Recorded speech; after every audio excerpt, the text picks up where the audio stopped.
Bien, bonjour à toutes celles et ceux qui sont déjà connectés. On se donne 2-3 minutes et puis on va démarrer.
Bien, nous sommes une soixantaine de participants connectés. Je propose qu'on démarre. Bienvenue à toutes et tous à ce webinaire organisé par le PUCA intitulé « La fabrique de la ville questionnée par la crise sanitaire ». Donc, nous sommes ensemble jusqu'à midi. Je vous propose de laisser la parole à Hélène Peskin, secrétaire permanente du PUCA, pour introduire ce webinaire, à la suite de quoi interviendront les deux chercheuses qui ont réalisé ce travail de veille des effets de la crise sanitaire sur la ville, Hélène Morteau et Emmanuel Gangloff. Et puis, nous aurons, le temps nous le permet, un temps d'échange, de débat assez confortable. Donc, je vous rappelle que vous pouvez poser au fil de l'eau vos questions, vos réactions, vos commentaires dans la rubrique questions-réponses de la plateforme Zoom. Voilà. Hélène, je te laisse la parole. Merci Bertrand. Bonjour à toutes et à tous. Je suis très heureuse d'ouvrir cette session de restitution de nos travaux sur la ville face à la crise sanitaire et pas seulement le logement. Une démarche qu'on avait initiée au printemps 2020, au moment du premier confinement, face à l'affluence d'un certain nombre d'opinions, de points de vue, à l'époque assez arrêtés sur la manière dont cette crise sanitaire, à son démarrage très brutal, avec le confinement généralisé dans le monde entier, devait nous enseigner une nouvelle manière de regarder notre environnement au sens large, environnement urbain, bâti, le logement notamment, et notre rapport au vivant, disons, à la nature et à la mondialisation. Et donc, face à cette affluence de points de vue et d'opinions, souvent relayés pas seulement dans la presse académique ou scientifique, mais aussi dans la presse généraliste, on a commencé au PUCA à s'interroger sur la manière dont nous, dans notre rôle de médiation entre le monde de la recherche et le monde de l'action sur les questions urbaines, on pouvait capitaliser tout ça, le mettre en perspective, essayer de comprendre où étaient les controverses, où étaient les débats, puisque finalement, sur cette première période où les avis étaient relativement arrêtés, on s'est rendu compte assez vite qu'ils étaient aussi assez divergents.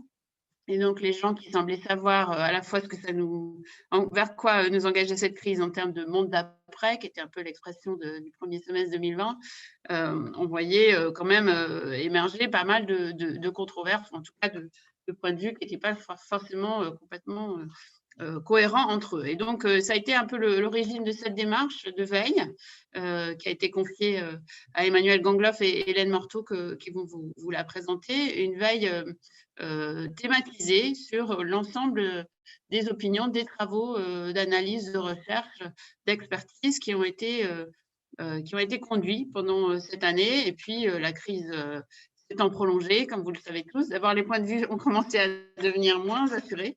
Et puis, un certain nombre de nouvelles démarches se sont mises en place, notamment des enquêtes sur des sujets liés à la ville et au logement en particulier, ou au transport, des des travaux plus approfondis, sociologiques, notamment auprès de personnes qui avaient vécu cette crise sous leurs différentes catégories et avec évidemment des effets très différents selon qu'ils étaient au front, comme on a pu dire, de la gestion de la crise sanitaire ou au télétravail, ou en tout cas plus en retrait. Et donc, ces travaux ont été capitalisés sous la forme d'une page Internet, en fait, et tous les articles, toutes les opinions exprimées, en tout cas par des personnalités ayant fait la preuve de leur expertise, on va dire, ont été capitalisés et analysés par Hélène et Emmanuel. Et nous avons donc pris l'initiative, une fois par mois à partir du mois de juillet 2020, de produire une note thématique à partir de l'analyse critique de ces articles. Articles, encore une fois, qui ont pu émaner à la fois de la presse généraliste et d'une presse plus spécialisée ou de travaux universitaires. Et donc, au fil des mois, 7 notes ont été produites, 7 notes d'analyse sur des thèmes aussi divers que le rapport à la nature, la qualité du logement, les nouvelles mobilités, l'aménagement du territoire, avec cette question de la fin de l'année 2020 sur le retour en grâce des villes moyennes par rapport aux grandes métropoles tristes et prédatrices face à la fermeture de tous les lieux d'activité et de loisirs. Et puis un certain nombre de questionnements autour de la manière dont ça ouvrait des opportunités nouvelles aux politiques publiques, ou au contraire, ça réorientait peut-être ces politiques publiques sur lesquelles, au plan urbanisme, construction, architecture, on a l'habitude de travailler, ou qu'on a l'habitude d'observer. Et on est venu à se poser la question, et ça va être un peu le débat à la fin de cette matinée de restitution, de voir comment, sur la durée, ces questionnements vont trouver des réponses et éventuellement des applications nouvelles dans la gestion des politiques publiques. Sans déflorer les résultats et les conclusions de ces différents travaux, ce qui est assez frappant, c'est qu'on a plutôt assisté à une accélération ou une révélation de choses qui préexistaient, notamment sur le confort du logement, par exemple, ou sur le développement des transports alternatifs à la voiture en ville. Une accélération qui parfois était plus forte que celle qu'on avait envisagée, et du coup une rupture réellement dans la manière dont les politiques publiques associées pouvaient se mettre en place.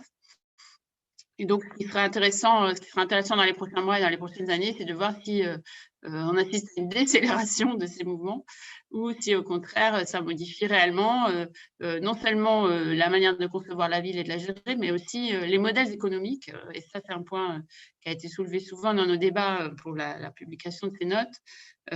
Comment, par exemple, le modèle économique des transports, qui est assis sur le versement transport des entreprises, peut survivre au télétravail massif et éventuellement à beaucoup moins de déplacements, à moins de déplacements dans les grandes métropoles. Comment la demande de qualité du logement, notamment d'espace extérieur, peut être, on peut y répondre au travers de modèles de promotion immobilière, notamment, qui sont dans des schémas de rentabilité qui ne permettent pas forcément d'augmenter les surfaces, surtout dans les villes où le foncier est cher. Enfin voilà, on s'interroge aussi beaucoup sur la manière dont ces opinions ou ces orientations fortes issues des mois de confinement et de crise ont une capacité à trouver une réalité socio-économique finalement sur le terrain. Et puis, je voudrais terminer sur ce point. Ce qui est le plus frappant en regardant un peu de manière thématique et systématique les questions soulevées par la crise sanitaire dans la ville, ce qui est le plus frappant, c'est l'exacerbation des inégalités. Ce n'est pas une surprise, mais c'est tout à fait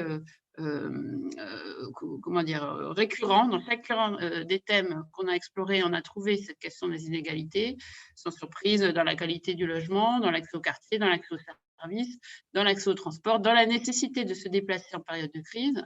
Ce sont les populations les plus fragiles et les quartiers les plus en difficulté qui ont subi le plus fortement cette crise, y compris dans l'exposition même au virus. Et donc, ce sont aussi des questions fortes qui sont remontées de ces travaux d'analyse que nous allons partager ce matin avec vous. et sur lesquels, j'espère, nous aurons des débats fructueux avec l'ambition, en fin de matinée, d'ouvrir aussi des questions nouvelles sur lesquelles, éventuellement, le plan urbanisme, construction, architecture, ses partenaires nombreux, du côté des collectivités ou des professionnels de l'urbanisme ou des administrations, pourront essayer de trouver des pistes de réponse et d'amélioration des politiques publiques. Voilà, mais écoutez, je passe la parole donc, à Emmanuelle Gangloff et Hélène Morteau, deux fidèles chercheuses avec lesquelles on a beaucoup travaillé depuis un an. On s'est vu très régulièrement et on a énormément échangé. C'est un travail tout à fait riche dont j'espère que vous allez profiter. Et puis, on se reparle en fin de présentation pour discuter. Ok. Bonjour à tous. Bonjour à tous. Merci Hélène pour cette introduction. Donc oui, ce matin, revenir sur un an de travail au regard de cette crise sanitaire et de la fabrique urbaine questionnée par la crise sanitaire. Quelques petits éléments pour revenir d'abord sur la démarche d'ensemble. Hélène a dit l'objectif de départ, c'était vraiment de prendre le pouls de toute cette profusion de travaux et d'opinions qui étaient exposés dans la presse, d'identifier les recherches en cours, de croiser les points de vue des observateurs et d'identifier aussi des expériences territoriales. Donc, on a travaillé autour d'un travail de veille sur quatre leviers de veille différents. D'abord, une méta-veille, parce qu'on s'est rapidement rendu compte que finalement d'autres acteurs menaient aussi de front, faisaient ce travail de veille, notamment je pense à l'école urbaine de Lyon qui a fait un travail remarquable. On a travaillé autour d'une veille généraliste avec de la presse généraliste, on pense au Monde, on pense à AOC, on pense à The Conversation, et puis une veille territoriale autour de la Gazette des communes, le Moniteur, pour prendre le pouls de ce qui se passait sur les territoires. Et enfin, une veille académique avec les grandes revues de notre champ disciplinaire, urbanisme, métropolitique ou les annales de la recherche urbaine, pour n'en citer que quelques-unes. Donc, nous avons alimenté au courant de cette année un portail en ligne que vous pouvez retrouver, qui est public, un portail qu'on a alimenté toutes les semaines depuis un an, sous lequel on a finalement fait remonter un certain nombre d'articles. Donc, je pense qu'aujourd'hui, on a à peu près autour de 200 items par thématique. 8 rubriques thématiques: espace public et aménagement urbain, construction BTP, environnement, santé, biodiversité, logement, habitat, mobilité, ville, campagne, aménagement du territoire, ville productive, et puis enfin énergie, data, numérique. Et puis, alors, sur quoi j'insiste aussi, c'est qu'on a recensé dans ce portail, on a créé une rubrique recherche avec une recension des enquêtes, des colloques, des appels à projets, des appels à articles. Donc tout ça, ça a constitué un peu notre base de travail, notre base d'analyse pour donc la production des 7 notes dont Hélène a parlé tout à l'heure et sur lesquelles on va revenir au courant de la matinée. Peut-être préciser aussi qu'on est en train de finaliser une note de synthèse qui sera publiée probablement au courant de l'automne prochain pour vraiment faire le bilan global de ce travail. Donc tout ça est en ligne, on vous enverra, les liens seront disponibles à l'issue de la présentation sur le site internet du BUCA et sur le Wakelet en question.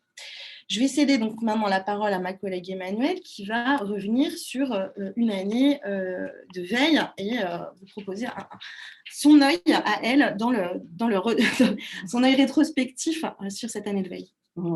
Du coup, on va me parler notamment vraiment d'un retour sur une année de veille qu'on a fait en fait. Donc, quelque part, Hélène le disait aussi en introduction, ce qu'il faut se dire, c'est que en fait, assez rapidement, on a vu qu'il y avait différentes phases d'appréhension de la crise et que finalement, la crise révèle des sujets qui sont finalement, c'est des sujets qui préexistaient et qui vont être amplifiés. Donc ça, c'est quelque chose d'important. Et on voit au cours du temps différentes phases d'appréhension de la crise. On a des grandes étapes avec des phases, avec des sujets qui montent, et on voit qu'il y a notamment des sujets qui s'ancrent durablement, tandis que d'autres vont disparaître ou en tout cas quasiment disparaître dans le temps. Donc les phases, on va vous les expliquer un petit peu en détail, mais il faut se dire qu'il y a 3 phases qui sont dans un temps assez resserré, qui sont les phases de stupeur, sidération, la phase d'interrogation et la phase de gestion de crise, qui sont dans un temps assez resserré. Et puis après, on va aller vers plutôt des phases de projection et de refondation, en tout cas dans les travaux qu'on a observés. Alors, pourquoi ça ne marche pas ? Alors, au printemps 2020, finalement, avec le premier confinement, on assiste vraiment à une phase de sidération. On voit bien que l'arrêt brusque des habitudes quotidiennes, des déplacements, correspond vraiment à une phase de sidération. On voit que le confinement bouleverse tous les aspects du quotidien. Et on a finalement une ville qui est placée sous monitoring par des chercheurs pour sentir, percevoir, observer cette période inédite. On a des premiers travaux qui sont vraiment tournés vers la question de la perception du logement, de la ville, de la crise, et de la crise en général à différentes échelles. On a vraiment ces questionnements qui sont, que ce soit sur le logement ou sur les questions des espaces publics. On a des témoignages qui affluent, le calme des villes notamment est beaucoup commenté. On voit aussi qu'il y a différents éléments de recherche, que ce soit de l'observation participante, des enquêtes flash et vraiment une sorte de monitoring. Et puis, quelque chose qui revient assez vite, c'est que on voit qu'il y a des inégalités, et ça, c'est quelque chose qui va être commenté, qui s'exacerbe avec la crise entre les populations et une modification du rapport au temps et à l'espace. On voit aussi que c'est un moment où on se pose plein de questions. Donc, sur le logement notamment, on se pose la question de la perception du logement à l'épreuve du confinement. Donc, les inégalités sont mises en exergue au sein du logement. Finalement, c'est plus tant l'accès du logement qu'on observe, mais ce à quoi le logement donne droit. On se pose ces questions-là. Et puis, il y a quelque chose qui revient aussi beaucoup à ce moment-là, c'est les questions des besoins vitaux, de l'accès à la nature. On commente l'ensauvagement des villes notamment quand on voit des animaux, le retour ponctuel des animaux en ville, désertés par l'activité humaine. On voit que ce rapport humain-nature fait l'objet de quelques commentaires. On se questionne sur la place de la biodiversité pour expliquer notamment cette genèse de l'épidémie et le lien avec l'urbanisme. Et puis, tout simplement aussi, concrètement, avec cette fermeture des parcs et jardins, on se pose la question de l'accès à la nature, aux espaces verts pour tous. Donc ensuite, on a une phase d'interrogation. Là, on va être, c'est vraiment le moment où on se dit, qu'est-ce qui se passe? On est en quête d'analyse et d'élucidation rationnelle de la géographie de la pandémie. Alors, il y a des moments, il y a vraiment, en tout cas, il y a la volonté de comprendre et d'expliquer l'émergence, la diffusion des virus. Il y a des premiers écrits sur les causes probables de la pandémie. Et puis, voilà, il y a vraiment cette question. Est-ce que c'est la ville? Enfin, la ville est accusée de tous les maux. Est-ce que c'est la ville? Est-ce que c'est la mondialisation? Est-ce que finalement, ce n'est pas des questions de densité urbaine qui sont vecteurs de propagation du virus? On voit assez rapidement que finalement, c'est plutôt des questions de densité relationnelle et de promiscuité qui peut poser question. Et puis, on se pose la question de la place de l'homme par rapport à son écosystème.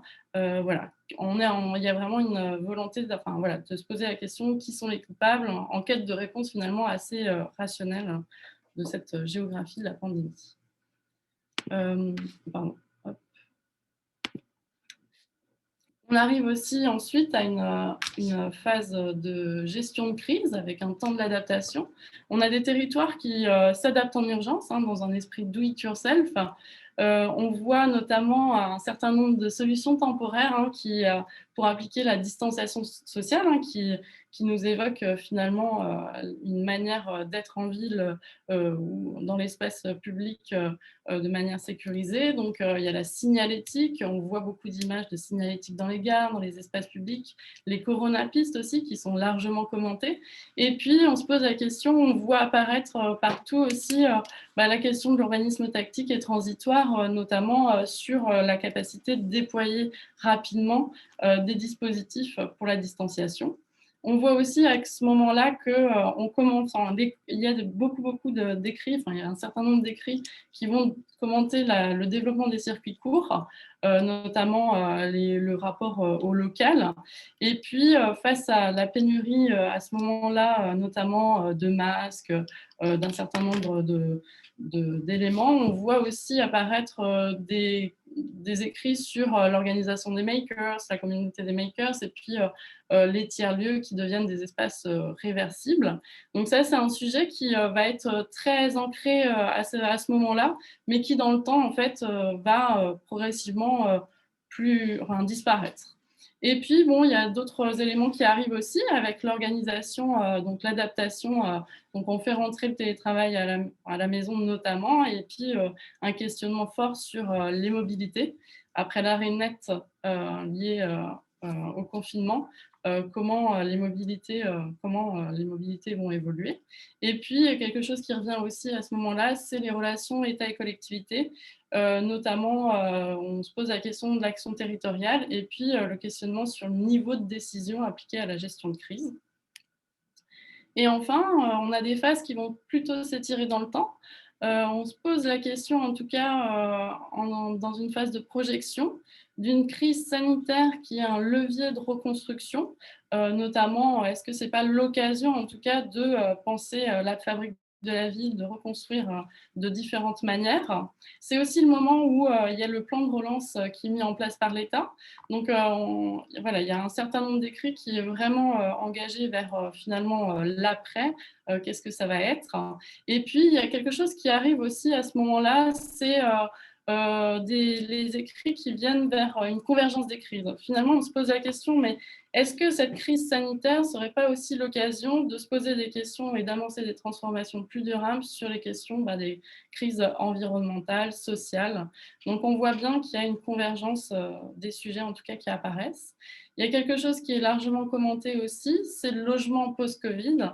Quel sera le logement ensuite, comment faire des logements plus adaptés, notamment en intégrant de nouvelles fonctions.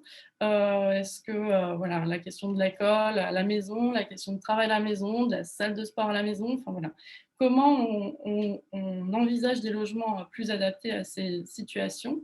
Et puis viendra aussi l'évolution du marché immobilier. Il y a un certain nombre d'études, d'enquêtes d'opinion qui questionnent les choix résidentiels, notamment des Français, et l'évolution du marché immobilier durant l'année 2020. Et avec l'essor du télétravail, on voit aussi qui perdure finalement. À un moment donné, on croyait que ça allait être peut-être une solution très ponctuelle et on voit que ça a perduré un petit peu dans le temps. Et il y a un certain nombre d'écrits qui se posent la question de quels effets à venir sur l'immobilier tertiaire, notamment les quartiers d'affaires. Et puis, on a une phase de refondation. On voit qu'il y a un certain nombre de sujets qui perdurent autour des lieux du travail, qu'on a notamment beaucoup évoqué dans la note qui a été dédiée à ça. La question des mobilités, des transformations des mobilités, de l'aménagement du territoire et notamment du rééquilibrage territorial, de l'environnement et la place de la santé en ville, ou encore du logement et de son adaptation. Finalement, en fait, cette chronologie assez rapide, somme toute assez rapide, on pourrait aller largement plus en précision, mais voilà les grandes tendances, on voit que les sujets ont évolué dans le temps, se sont transformés durant l'année. Et notamment, si on prend l'exemple du logement, d'un début de crise où on était très concentré, finalement les écrits étaient très concentrés à la question du logement intra-logement, comment l'ajustement du logement face à la situation. On voit que le débat finalement s'élargit progressivement sur aussi la question plus globale en fait, du cadre de vie et encore aussi la question aussi des choix résidentiels qui reviennent assez fortement. Donc ça c'est un premier élément. On voit aussi que la question des lieux du travail et des transformations des mobilités sont revenues en force avec enfin, voilà, les dispositifs temporaires, qu'est-ce qui va se passer quand ils perdurent, notamment sur les mobilités. Je ne l'évoque pas trop parce que Hélène va parler ensuite, va détailler un peu plus les choses. Voilà, qu'est-ce qui se passe? Et puis les lieux du travail, hein, comment finalement d'une situation qui pouvait sembler ne pas perdurer, comment il va y avoir des effets durables et comment on va avoir un changement, notamment sur les lieux du travail par la suite. Et puis, peut-être aussi un endroit où les débats ont beaucoup évolué, c'est sur les questions plus généralement de l'urbanisme et la santé, de l'aménagement du territoire. Au début de la crise, on est vraiment revenu, les écrits se sont intéressés notamment aux préceptes hygiénistes, au lien entre urbanisme et santé dans son apport, enfin dans son rapport historique, voir comment c'était comment les villes se sont organisées par rapport à ces questions-là.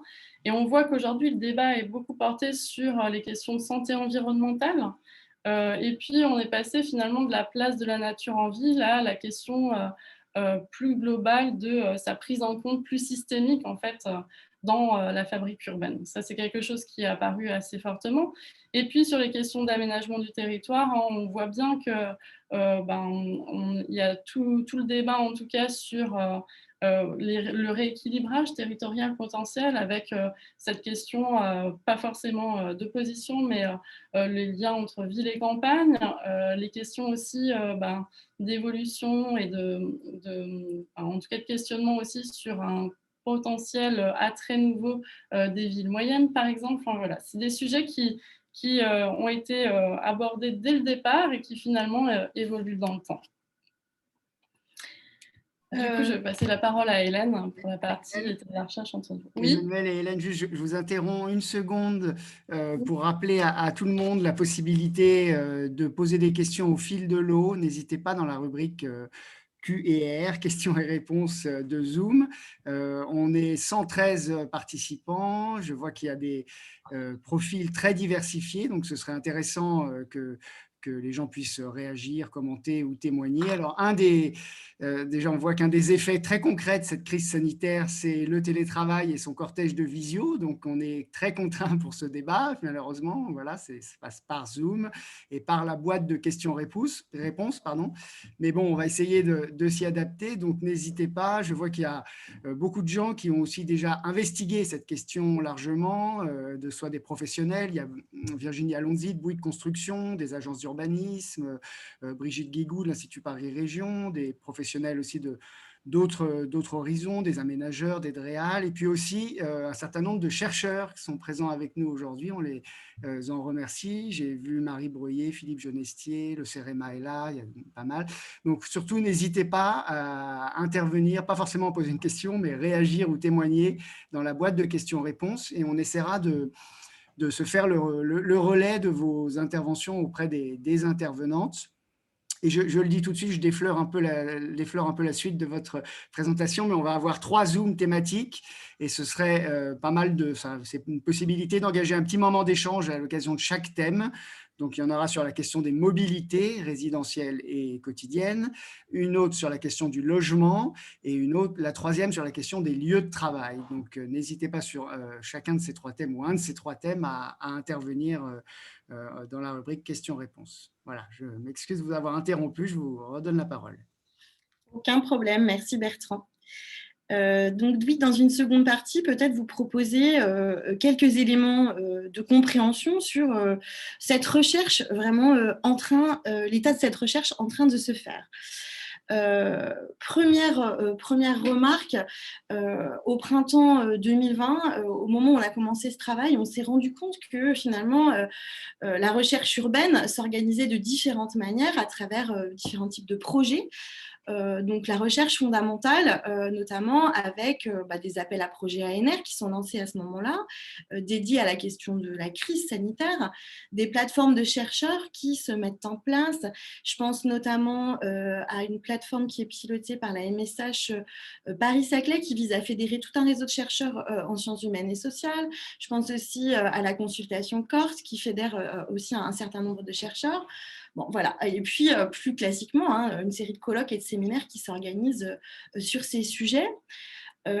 Deuxième type d'initiative, des observatoires plus territoriaux, avec des enquêtes territoriales qui sont conduites par des instituts, par les agences, les agences d'urbanisme, des observatoires des territoires qui se mettent en place aussi. Sur un autre type de registre, des notes d'analyse plus à visée stratégique et politique. Et puis enfin, et beaucoup des enquêtes et des sondages d'opinion qu'on voit apparaître comme ça dans la presse au fur et à mesure des semaines. Donc ces éléments sont présents, en tout cas ceux qu'on a retenus sont présents dans le Wakelet et vous pourrez les retrouver. L'objet, ce n'est pas de détailler là, évidemment, l'intégralité de ce que la recherche a produit, mais plutôt de faire le point sur quelques résultats, que retenir finalement de cette crise sanitaire un an après, et surtout sur le champ qui nous concerne, c'est-à-dire la recherche urbaine. Alors peut-être un premier point, comme le disait Bertrand, je vais insister sur 3 éléments, les mobilités, le logement et le travail. On a bien d'autres thématiques, mais l'objectif, ce n'était pas de tout rebalayer, c'était vraiment d'insister sur quelques points.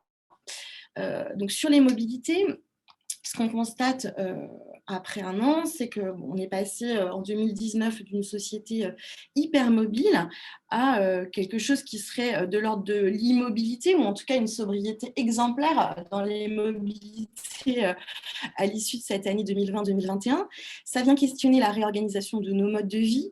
Finalement, comment vivre, travailler et voyager au même endroit? Voilà la question qui a été posée à chacun d'entre nous cette année. Alors peut-être une enquête du forum Vie Mobile qui est sortie en avril 2020 qui nous disait que lors du premier confinement, 55% des Français ne sortaient pas plus d'une fois par semaine de chez eux. C'est vous dire l'étendue de l'ampleur de cette immobilité. Deuxième point sur les mobilités, c'est un partage modal qui est largement impacté. On voit que les gens qui avaient tendance à prendre les transports en commun vont reporter leur mobilité vers des transports plus individuels. Donc là, il y a toute une série de sondages et d'enquêtes qui essayent de démêler un petit peu les choses pour essayer de voir vers quel type de mobilité se reportent ces mobilités individuelles, qui sont les grands gagnants de l'après-Covid. Alors là, il y a débat.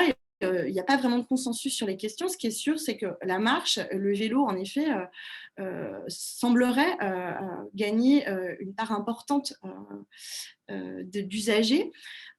Bien entendu, pendant le confinement, le premier, en tout cas, l'étude Harris Interactive montre qu'il y a un report net des mobilités vers les transports individuels et que 3/4 des enquêtés privilégiaient à cette époque-là l'usage de la voiture. Donc, tout l'enjeu pour les collectivités et les métropoles, ça a été, enfin, pas que les métropoles, mais d'ailleurs, ça a été d'adapter finalement la ville pour gérer d'autres types de flux, notamment les flux vélos. Donc Emmanuel en a parlé tout à l'heure, ces stratégies d'urbanisme tactique pour déployer dans un temps record les fameuses coronapistes. Donc là, on a vu une agilité très forte des villes à s'emparer de ces questionnements et à adapter les aménagements. Un chiffre sur cette question, au printemps 2020, plus de 1000 km de coronapistes ont été créés. Donc ça, c'est vraiment un temps record. Et à l'automne 2020, 80% des collectivités qui avaient été interrogées envisageaient de pérenniser au moins une partie de ces aménagements de transition. On voit bien là l'effet de la crise sanitaire sur l'aménagement des flux de transport. Et puis enfin, peut-être un dernier point, important, c'est les différences et les inégalités territoriales face aux mobilités. On a vu dans la presse généraliste beaucoup d'articles sur la révolution vélo. Cette révolution vélo, peut-être concerne-t-elle une partie des métropoles, mais en tout cas, dans la ruralité, il y a une étude qui est sortie, une enquête mobilité rurale en période de confinement, qui nous dit que, globalement, ce qu'on constate en zone rurale, c'est qu'il y a une diminution par 6 du kilométrage hebdomadaire effectué par les gens, mais qu'il n'y a pas de report modal palpable, que donc cette révolution vélo, elle ne s'observe pas partout. Voilà un peu quelques premiers éléments. Sur la question... Emmanuel, oui. je profite qu'on termine cette partie mobilité pour vous adresser une question ainsi qu'à Hélène Peskin, Oui. qui a été posée dans le chat sur le concept très médiatisé d'exode urbain. Une intervenante souhaitait avoir votre avis sur ce phénomène, ce présumé phénomène de mouvement massif de départ des populations des métropoles vers d'autres types de territoires. Peut-être dans l'ordre que vous souhaitez, soit Hélène Peskin, soit Emmanuel Gangloff, Hélène Morteau. Peut-être, oui, réagir rapidement. L'exode urbain, en effet, ça c'est un sujet qu'on a vu, pareil, énormément traité dans la presse généraliste, notamment dès le début du premier confinement, où ce qui a été beaucoup commenté, c'est la fuite supposée des Parisiens vers leur maison secondaire, hein, pour le dire vite. Ce qui est sûr, c'est qu'il y a eu certainement une fuite d'une certaine catégorie de population parisienne ou métropolitaine vers des zones plus rurales ou des villes moyennes. Toute la question, c'est de savoir si ce report, il est finalement uniquement temporaire ou si il va persister dans le temps. Et pour ça, aujourd'hui, on est un peu en peine d'avoir des réponses très claires sur ces questions-là, puisqu'on a besoin d'un peu de temps, en fait, pour pouvoir faire des études sérieuses sur cette question. C'est d'ailleurs, je crois savoir, un des objectifs du PUCA. Peut-être, Hélène, tu peux préciser les travaux qui vont être menés sur ce projet Exode urbain. Oui, avec plaisir. On a effectivement besoin d'objectiver un peu ces phénomènes. On a ressenti un peu déjà dans les prix de l'immobilier, par exemple dans les villes moyennes, qu'il y avait une attention particulière de personnes souhaitant déménager ou acquérir un bien, peut-être une résidence secondaire, qui faisait un peu bouger les prix, notamment dans les villes moyennes du programme Action Cœur de Ville, 222 villes françaises avec des fonctions de centralité importantes. Mais on ne sait pas encore mesurer précisément s'il y a eu des déplacements de population importants, sachant que le sujet n'est pas que quantitatif en termes de sortir des grandes villes pour aller vers des villes plus petites ou vers des villes rurales, des beaux ruraux. Il est aussi qualitatif, c'est-à-dire la question qui est soulevée, c'est de savoir quel type de population acquiert des logements en dehors de leur ville d'origine, qui serait un noyau urbain dense. Est-ce que ce sont évidemment des résidences principales ou secondaires? Est-ce que ce sont des ménages actifs? Est-ce que ce sont des retraités qui s'installent définitivement dans une résidence secondaire qu'ils pouvaient avoir déjà? Est-ce que ce sont des jeunes actifs?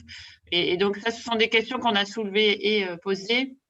Un groupement de chercheurs et de bureaux d'études qui a été mandaté par le PUCA et le réseau rural national français pour essayer de donner un peu des chiffres à ces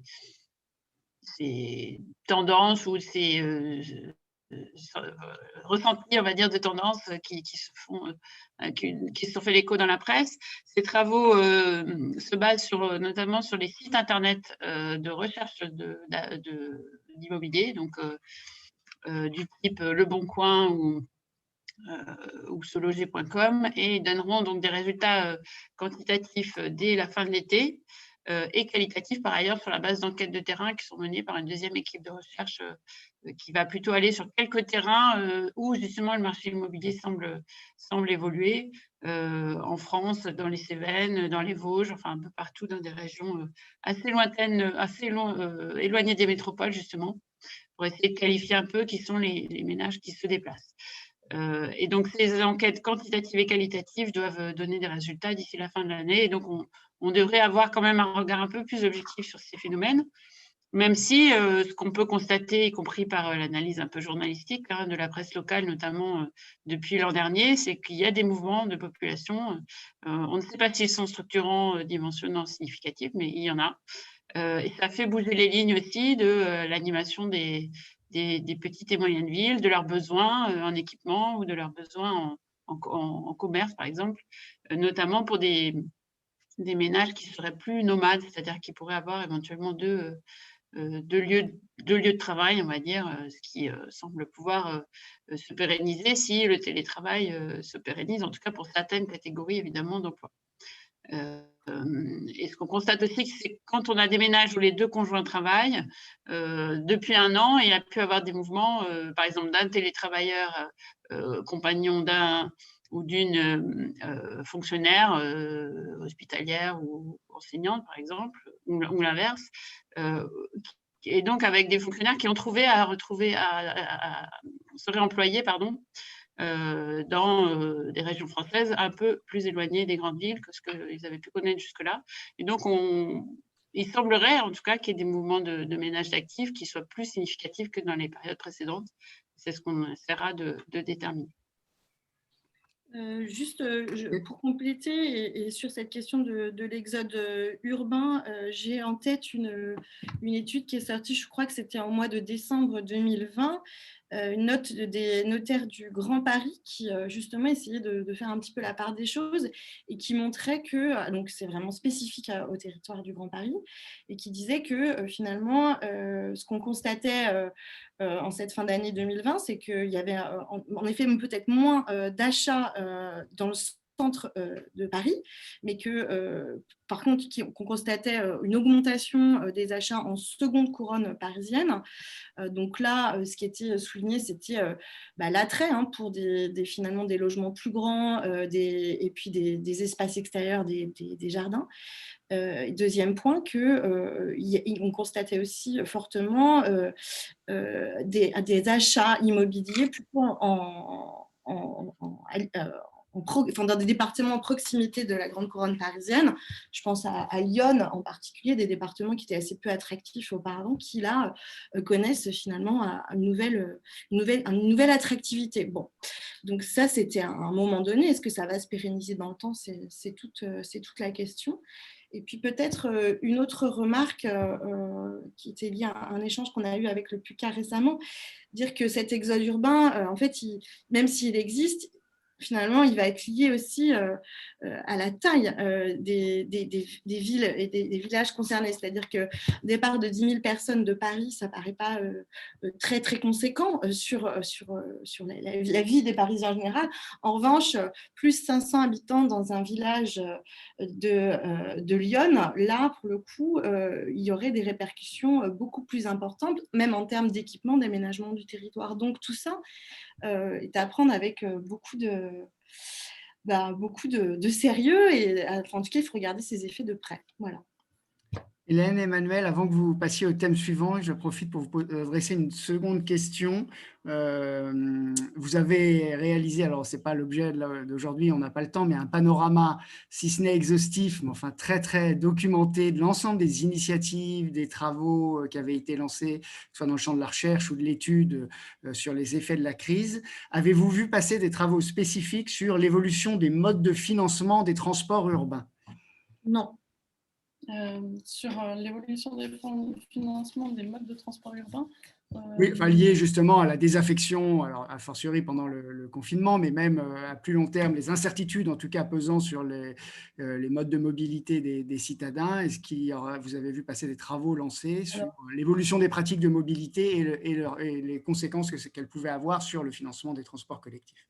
En tout cas, ce qu'on peut dire, et c'est vrai qu'on n'y a pas insisté là, mais ce qu'on peut vraiment dire, c'est que la crise des transports en commun, notamment au départ, a été très largement commentée, où se posait beaucoup la question de savoir, face à cette désaffection des transports en commun, quel pourra être le modèle économique qui va suivre ensuite. Donc ça, c'est des choses qui ont été très, très largement commentées. Et je pense, après, sur la question notamment des évolutions, enfin en tout cas des évolutions des pratiques dans les temps de confinement. Je pense aux travaux de l'Institut Paris Région aussi, qui a évoqué le sujet en tout cas. Qui a mis en place un observatoire des mobilités. Ouais, voilà. Et puis après, je pensais aussi à, je ne me rappelle plus, c'est... Bon, c'est un truc. Je peux me permettre, Hélène Emmanuel, sur ce sujet.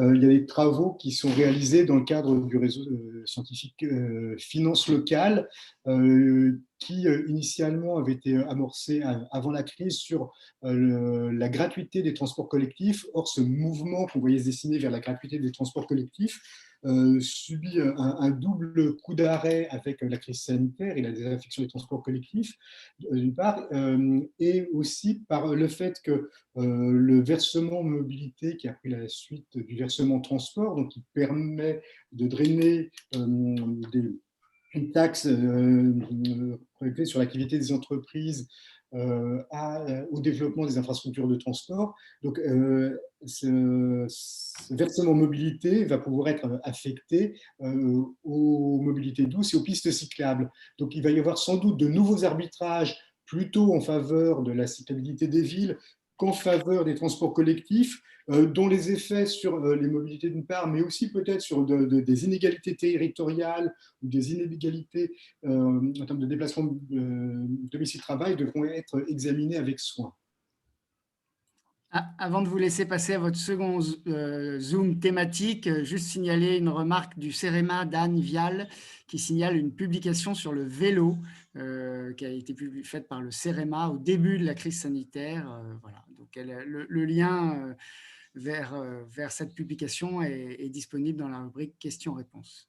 Mais peut-être pour clôturer sur cette question du financement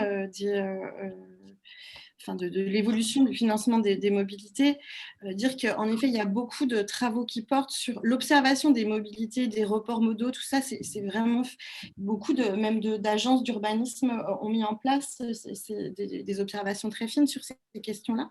En revanche, sur le financement à proprement parler, c'est là où pour l'instant, en tout cas à notre connaissance, pour l'instant, il y a assez peu d'éléments spécifiques sur cette question-là. Voilà. Peut-être à part ce que précisait François Ménard à l'instant. Bien, on vous laisse poursuivre. Ok, alors sur la question, donc le deuxième zoom thématique sur la question du logement, peut-être dire que oui, le logement a été un point névralgique d'appréhension de la crise. À bien des endroits, cette crise a été amplificatrice de problèmes qui préexistaient, des problèmes de mal logement, de suroccupation des logements. En tout cas, elle a fait ressortir des inégalités entre les populations très fortement. Peut-être sur cette dire qu'il y a plusieurs études qui sont sorties dans le temps en tout cas en juillet 2020, une étude qui a montré le lien très, très net. Décaler un petit peu puisqu'on te voit couper. Ah, pardon. Ouais. On a coupé notre caméra. Donc, un lien très net entre, une corrélation en tout cas entre pauvreté des communes et mortalité liée au Covid, avec deux facteurs principaux identifiés, les mauvaises conditions de logement et la suroccupation des logements, et d'autre part, l'exposition professionnelle des travailleurs. Donc, le logement est vraiment au centre de l'analyse de bien des travaux. Le temps du confinement aussi nous a rendus tous extrêmement sensibles aux défauts des logements et à l'inadéquation, en tout cas, entre une partie de l'offre de logement et les besoins de la population qui étaient renouvelés en temps de confinement. On a parlé de la place du télétravail, comment on accueille cette question du télétravail à l'intérieur des logements. C'est une question qui revient dans la presse, qui est commentée. Ce que je peux vous dire là-dessus, c'est que seulement un tiers des Français, selon une étude, a adapté son logement pour mieux y travailler. D'autres types de besoins émergent, donc une pièce supplémentaire, un besoin extérieur. Globalement, ce qui ressort des études, une étude qualité d'Ipsos qui nous montre que finalement, les Français attendent des logements plus grands, mieux aménagés, mieux adaptés au télétravail et au vieillissement de la population. Bon, voilà pour le dire assez vite. La crise interroge à la fois les spatialités et les fonctionnalités du logement. Il y a des questions d'intimité versus promiscuité qui arrivent sur le devant de la table, de standardisation aussi du logement. On se rend compte qu'à produire des logements très standardisés, peu adaptés à l'évolution de la population, Là, ces problèmes sont devenus assez criants. Donc, il y aura un besoin de flexibilité beaucoup plus important dans cette offre de logement. Et puis aussi, donc la question de l'espace versus la densité urbaine. Donc, tout ça, c'est des choses qui arrivent sur le devant de la scène. Et puis enfin, beaucoup de travaux portent, on l'a dit, sur l'évolution du marché de l'immobilier. Donc, il n'y a pas une semaine qui passe sans qu'il y ait des articles publiés sur cette question-là, sur l'augmentation des prix des résidences, des maisons dans les villes moyennes, sur la dégringolade potentielle du marché parisien, sur l'évolution des choix résidentiels, on en a parlé, et puis aussi sur l'économie du partage, sur comment Airbnb, par exemple, se repositionne dans certaines villes, sur comment les gens vont aller plutôt vers des baux finalement beaucoup plus longs. Enfin voilà, des sujets qui sont aujourd'hui très largement commentés. La question de la vacance aussi. La question de la vacance qui apparaît, oui, tout à fait. Aussi sur les questions du travail, on pourra réinsister là-dessus. Je ne sais pas si on prend tout de suite des questions sur le logement ou si on passe à la suite. Bertrand, tu nous dis. Écoute, pour l'instant, je ne sais pas, je laisse peut-être mes collègues, si François ou Emmanuel ont vu passer. Pour l'instant, j'ai vu des questions plutôt d'ordre général ou des points sur lesquels vous n'êtes pas intervenus, sur lesquels on vous demande justement d'intervenir, comme le e-commerce, la question de la perception de la crise selon les générations, des choses comme ça. Donc, c'est plutôt des questions qu'on traitera en fin de séance. Mais si François ou Emmanuel, vous avez vu passer des questions sur le logement spécifique, je vous laisse la parole. Il y a une question qui… Pardon, vas-y Emmanuel. Oui, non, juste, il y avait une remarque qui était donnée par un de nos participants sur les données chiffrées qui ont été produites par l'IPR, comme quoi seulement 5% des Franciliens ont choisi de passer leur confinement en dehors de la région Île-de-France. Je voulais juste, sur ce sujet-là, revenir sur une remarque qu'Éric Charles nous a fait assez récemment, comme quoi il fallait aussi relativiser les poids de population entre territoires très peuplés et territoires très peu peuplés. Le fait que quelques ménages seulement arrivent dans un territoire très peu habité peut avoir aussi des conséquences et ça fera partie des sujets sur lesquels il faudra également qu'on se penche probablement à l'avenir. Je t'en prie François, je rends la parole. Oui, il y avait une question sur ce que le logement, la taille des logements nous apprenait aussi des dysfonctionnements dans l'aménagement à hauteur d'individus. La personne qui posait la question précisait que les ménages qui n'avaient pas accès à des balcons et des terrasses donc, pouvaient bénéficier d'un accès à l'extérieur via des parcs, des espaces verts, mais que finalement, la crise avait révélé des disparités en termes d'équipement, et notamment sur le petit mobilier, le petit équipement, c'est-à-dire non pas les grands espaces verts, mais les petits espaces à proximité de l'habitat. C'est en tout cas comme ça que j'ai compris la question. Est-ce que vous avez vu passer des articles là-dessus ? En tout cas, moi, ça me fait écho en tout cas, il y a eu quelques articles de la part d'un certain nombre de chercheurs sur la question du retour des espaces intermédiaires semi-privés, avec ces questionnements autour notamment dans le logement collectif, de savoir s'il ne peut pas y avoir des courets intérieurs, en tout cas de se poser la question aux abords, à proximité même du logement et à tous les espaces intermédiaires, en tout cas, d'offrir des nouvelles possibilités et de ne pas simplement restreindre finalement les accès au logement, juste le logement, mais voilà, de se reposer ces questions-là aussi. Et je pense aussi à un certain nombre de concepteurs, notamment, qui se posaient ces questions-là de l'espace, des espaces communs, finalement, à proximité de ces logements. Oui, cette question du commun autour du logement, elle est beaucoup traitée dans le temps du confinement. Je sais qu'on avait relevé dans la note logement des travaux sur des chercheurs qui évoquent en fait le fonctionnement des villes en Asie, en l'occurrence, je crois que c'était en Chine, où en fait il y a une catégorisation de l'espace qui n'est pas du tout la même que chez nous. où il n'y a pas espace privé d'un côté et espace public de l'autre, mais bien une hiérarchie entre espace public, espace semi-public, espace semi-privé et espace privé, et qui permet comme ça des regroupements plus ou moins importants de population et qui pourrait être intéressant d'être abordé sur des réflexions à venir sur des formes urbaines, des formes liées au logement. Ça, c'est des choses qu'on voit arriver petit à petit.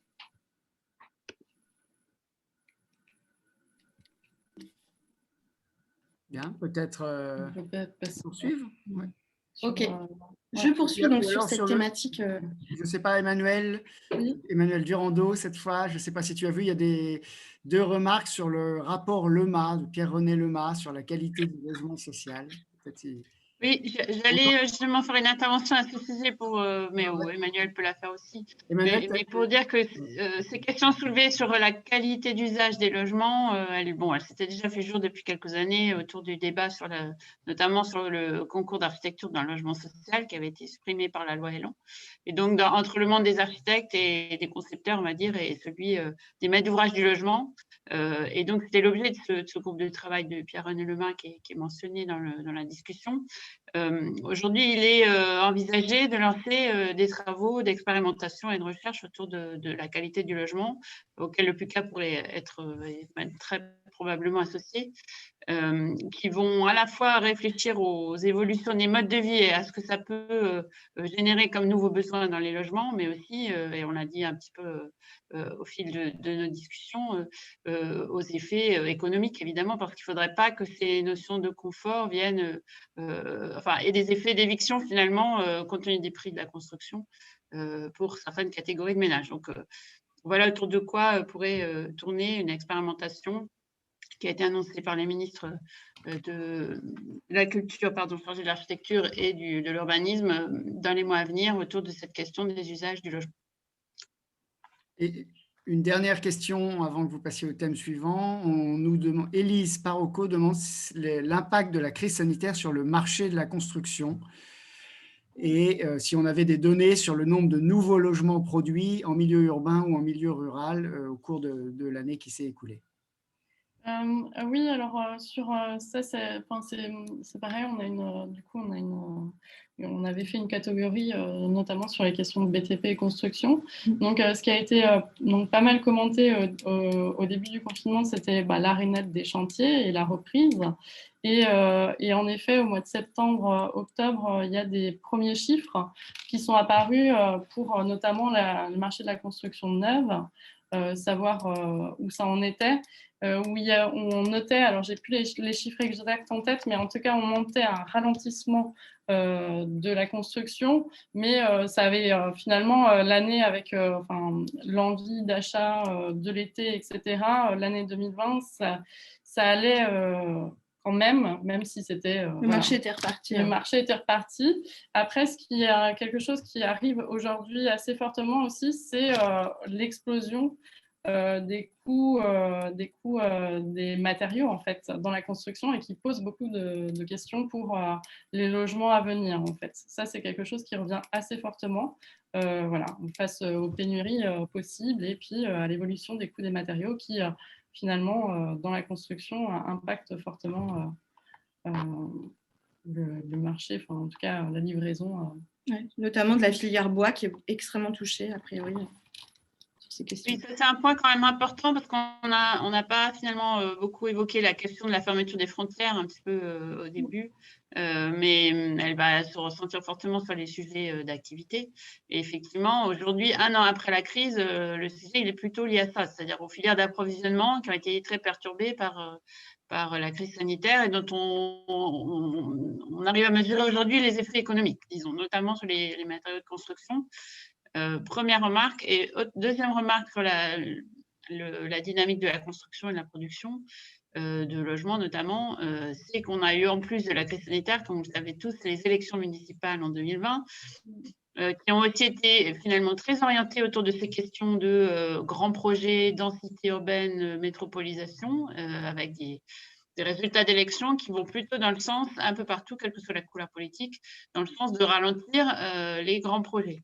Et donc, ça peut avoir aussi un effet, en tout cas à moyen terme, sur le développement de l'offre de construction et sur le marché de la construction, avec éventuellement des effets délétères. On parlait un peu d'exode urbain, mais sur l'étalement urbain, en fait, dans des zones moins denses aujourd'hui, sur lesquels il y aurait plus de demandes par défaut d'offres dans les grandes villes éventuellement ou par choix résidentiel.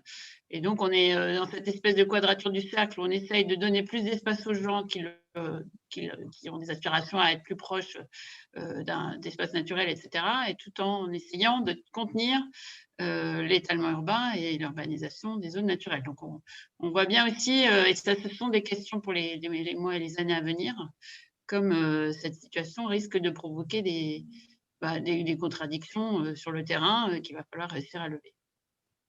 Hélène, si tu permets, j'ajoute à ce que tu viens de dire deux observations là, qui sont faites dans les questions et réponses, notamment des études qui portent sur le déficit relatif d'accès aux espaces verts de certains quartiers, de certaines populations.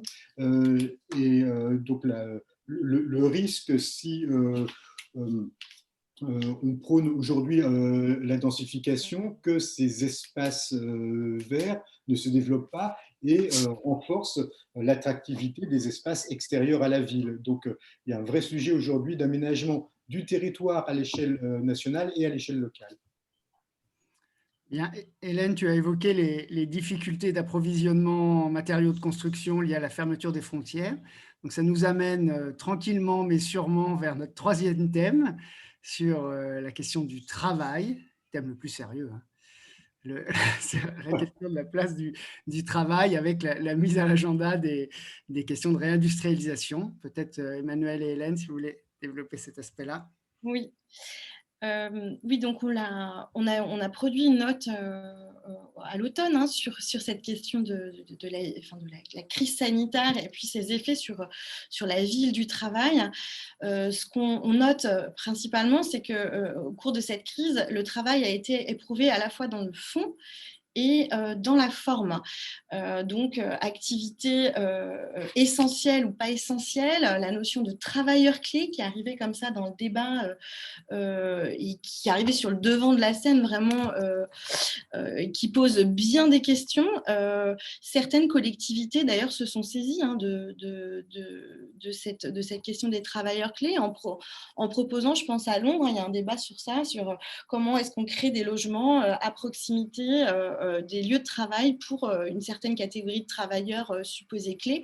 Bon, voilà, il y a tout un tas de travaux qui portent là-dessus. Et puis, surtout, nous, ce qui nous intéresse, c'est en quoi, finalement, la question du travail vient questionner les pratiques des professionnels de l'aménagement. Cette question du télétravail, qui n'est pas généralisée à l'ensemble des travailleurs, loin s'en faut, mais si ce télétravail devenait la norme, comment, finalement, penser des logements en intégrant cette fonction ? Comment vont faire les promoteurs pour accueillir ça, cette demande de ces nouveaux usages? Et enfin, quelles sont les conséquences de cet essor du télétravail sur l'immobilier tertiaire? En effet, il y avait des travaux, je n'ai plus les chiffres en tête, mais sur la désaffection totale d'un quartier que vous connaissez bien au Pucain, qui est celui de la Défense dans le temps du confinement. Est-ce que finalement, ce ne serait pas la fin de ces quartiers d'affaires? Donc tout ça, c'est des sujets qui sont abordés. Alors du point de vue des études, moi, ce que je peux vous dire de ce que j'ai relevé là, c'est que l'Institut de l'épargne immobilière et foncière a sorti une étude récente et qui montre que le parc tertiaire pourrait perdre entre 1,7 et 11,8% de sa surface totale d'ici à 10 ans. Bon, on voit bien qu'entre 1,7 et 11,8, on a une petite marge d'erreur, mais ça montre bien quand même une dynamique de vacances probables, en tout cas importante, sur ces quartiers d'immobilier, sur ces quartiers d'affaires. Une autre enquête francilienne montre qu'au troisième trimestre 2020, la surface des nouveaux baux est de 58% inférieure à celle de 2019. Donc ça, c'est aussi un autre chiffre qui montre ce problème lié aux zones de travail. Autre sujet bien documenté dans le corpus, c'est l'adaptation des commerces et des zones d'activité, qui sont des sujets qui préexistaient, hein, on l'a dit, à la crise sanitaire, mais qui sont aujourd'hui considérablement renforcés.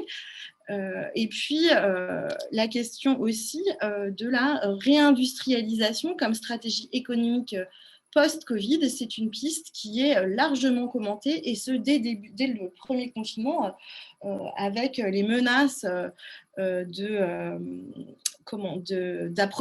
limite de réapprovisionnement, se pose la question de est-ce que finalement, après avoir délocalisé la production industrielle un peu partout dans le monde, est-ce qu'il ne serait pas temps de revenir à une production, si ce n'est locale, au moins européenne. Donc tout ça a des impacts sur la ville et sur son aménagement. Voilà pour le dire extrêmement rapidement. Donc il y a des travaux qui sont initiés, notamment à l'initiative du PUCA sur ces questions de villes productives. Bertrand, peut-être que tu pourras en parler, mais voilà un petit peu sur ces trois grands sujets les points saillants qu'on voulait mettre en avant.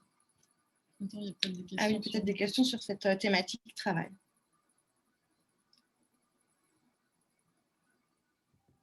Il y a effectivement, si je puis me permettre, il y a quelques questions qui sont posées, notamment sur les impacts du télétravail sur les équipements publics et les services publics comme les crèches, la restauration collective. Vous avez certainement des éléments à évoquer. On avait notamment pas mal parlé, je crois, de la restauration collective. Donc peut-être sur cette première question, avez-vous déjà des éléments de réponse à apporter? Il y a également la RATP qui évoque qu'il y a eu pas mal de travaux sur la question du rapprochement des travailleurs à leur lieu de travail, qui pourrait être examiné.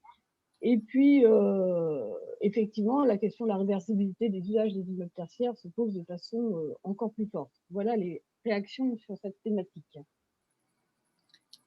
Moi, sur la question des équipements, j'ai pas en tête, en tout cas, là, des éléments de réponse. Est-ce que toi, tu en as Sur les crèches, la restauration collective face au télétravail. De mémoire, on n'a pas de...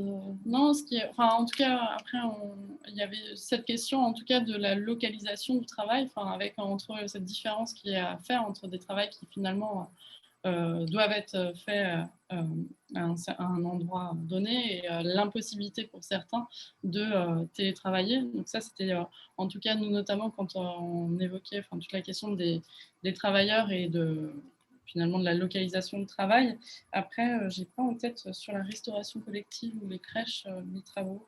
Peut-être, Emmanuel, tu peux revenir là-dessus. Moi, je me rappelle avoir vu passer des choses sur les conséquences par rapport aux grands groupes de restauration collective qui avaient dû adapter évidemment leur activité, toucher un petit peu comme toutes les entreprises de restauration d'une certaine manière, avec donc effectivement voilà, des difficultés, je dirais, conjoncturelles. Est-ce que pour autant ça va changer fondamentalement le modèle demain de restauration collective? Ça, je suis comme vous, je n'ai pas vu passer d'écrit particulier là-dessus.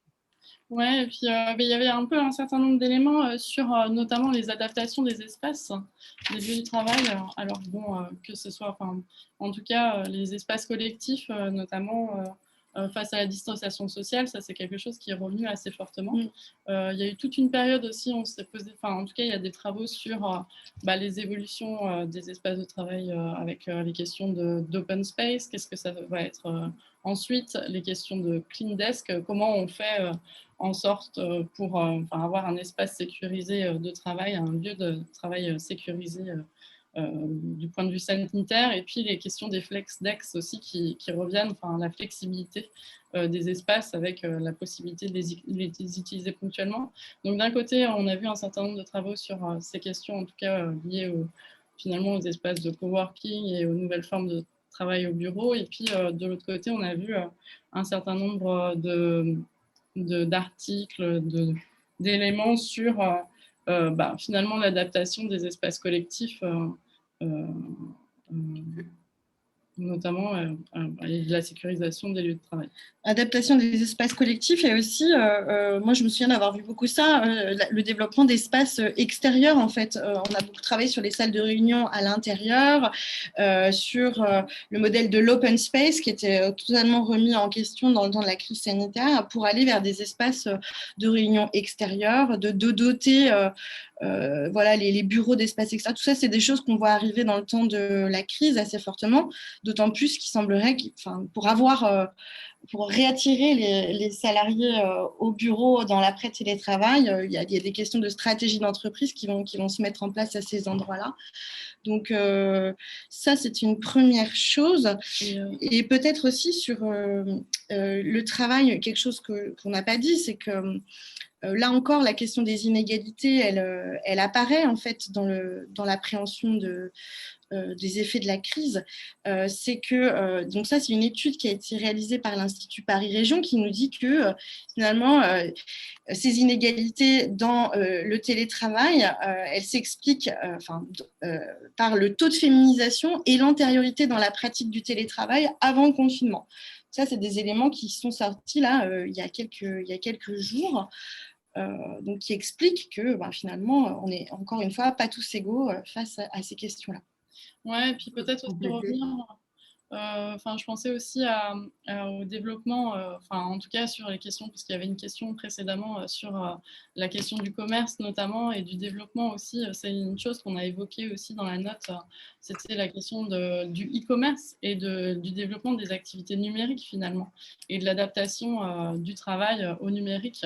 Et ça, c'est quelque chose aussi qui a été assez évoqué. Et puis, je pense notamment au deuxième confinement. Donc, toutes ces questions du e-commerce sont revenues avec force et avec le développement aussi de dispositifs type click and collect, la livraison à domicile, voilà, qui sont revenus beaucoup dans le corpus. Et qui viennent d'ailleurs se confronter à des sujets liés à la logistique urbaine qui est en plein questionnement aujourd'hui, notamment sur cette question du dernier kilomètre. Emmanuel, Oui. si je peux juste en une minute compléter sur la question que vous avez traitée juste avant des lieux de travail pour signaler deux démarches, et je vois que les gens sont, pour certains participants dans la salle, deux initiatives qui ont été lancées sur ces questions de l'avenir des lieux du travail tertiaire, des bureaux. Une lancée par Bouygues Construction, qui est en cours et qui donnera lieu à une publication dans les semaines, mois qui viennent, qui s'est interrogée de manière très collégiale, en atelier, très ouvert, sur les effets de l'essor du télétravail et de la crise sanitaire sur le bureau.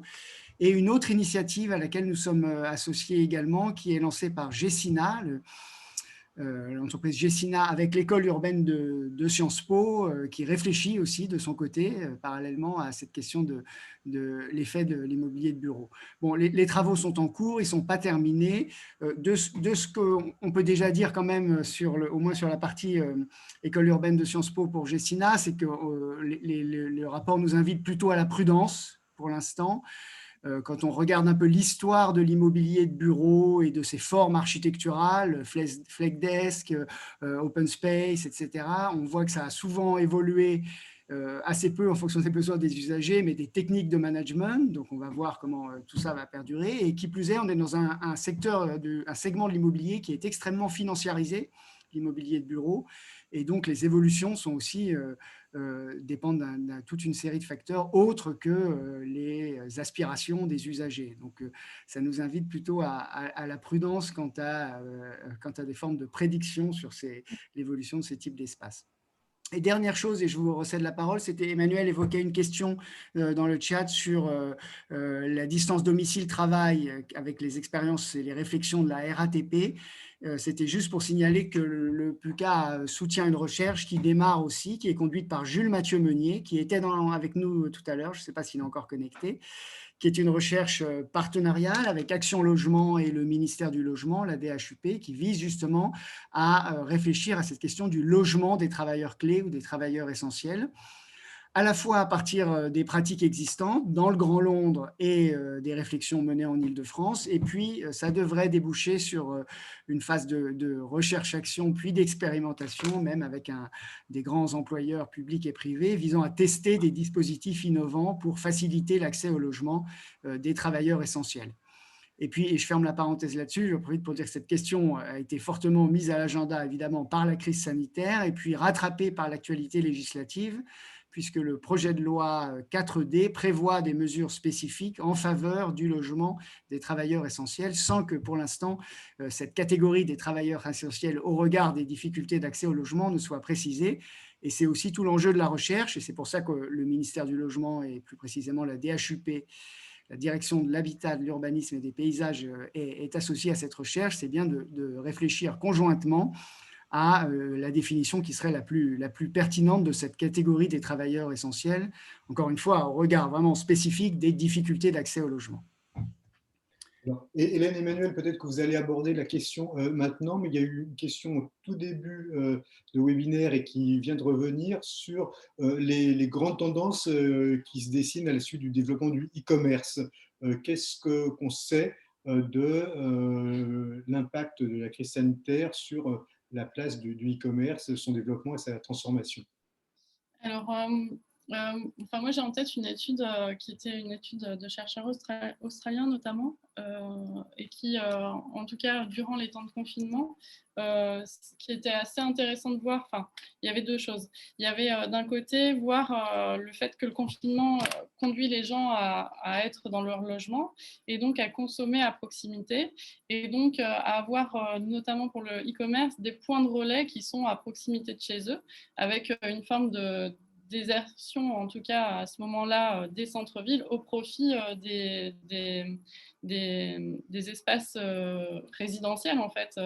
Et on voit que finalement, les relais sont là et où il y avait des tendances notamment à vouloir faire finalement des plus petites surfaces de vente plus proches, en fait, des lieux d'habitation. Après, c'est encore à vérifier, mais en tout cas, c'était une tendance qui était notée. Voilà. Et puis, de manière générale, avec ce développement du e-commerce, c'était voilà, cette question de la surface de vente et du stock présent versus des possibilités, en tout cas, de développement du e-commerce. Et puis après, sur le plan français, je me rappelle aussi d'un certain nombre d'articles qui évoquait, et je pense notamment à la période de septembre, enfin d'octobre-novembre, qui évoquait donc le développement du e-commerce en France, notamment les aides aussi, la possibilité pour les collectivités d'aider en fait les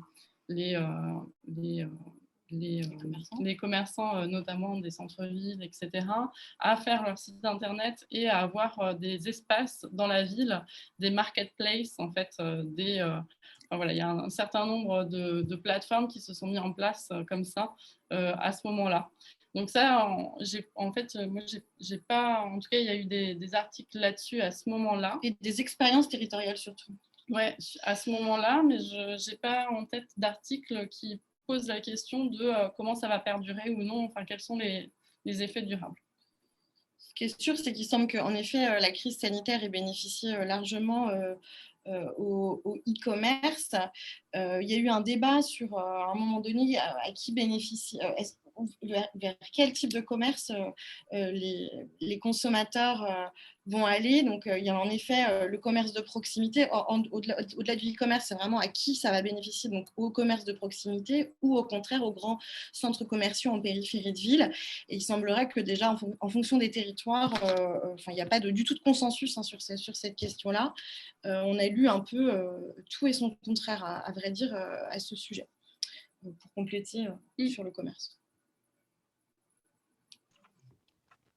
Peut-être pour compléter rapidement, mais ça va dans le sens de ce qui vient d'être dit, je pense qu'il y a quand même un effet très fort de la géographie de l'intensité urbaine, parce que finalement, les télétravailleurs, enfin, notamment dans les villes ou les quartiers qui sont habités par des cadres, se sont retrouvés à vivre dans leur quartier, ce qui n'était finalement pas tellement le cas dans les aires métropolitaines, soit parce que les transports en commun sont très efficaces, en tout cas efficaces, soit parce qu'ils se déplaçaient d'eux-mêmes, y compris en voiture individuelle.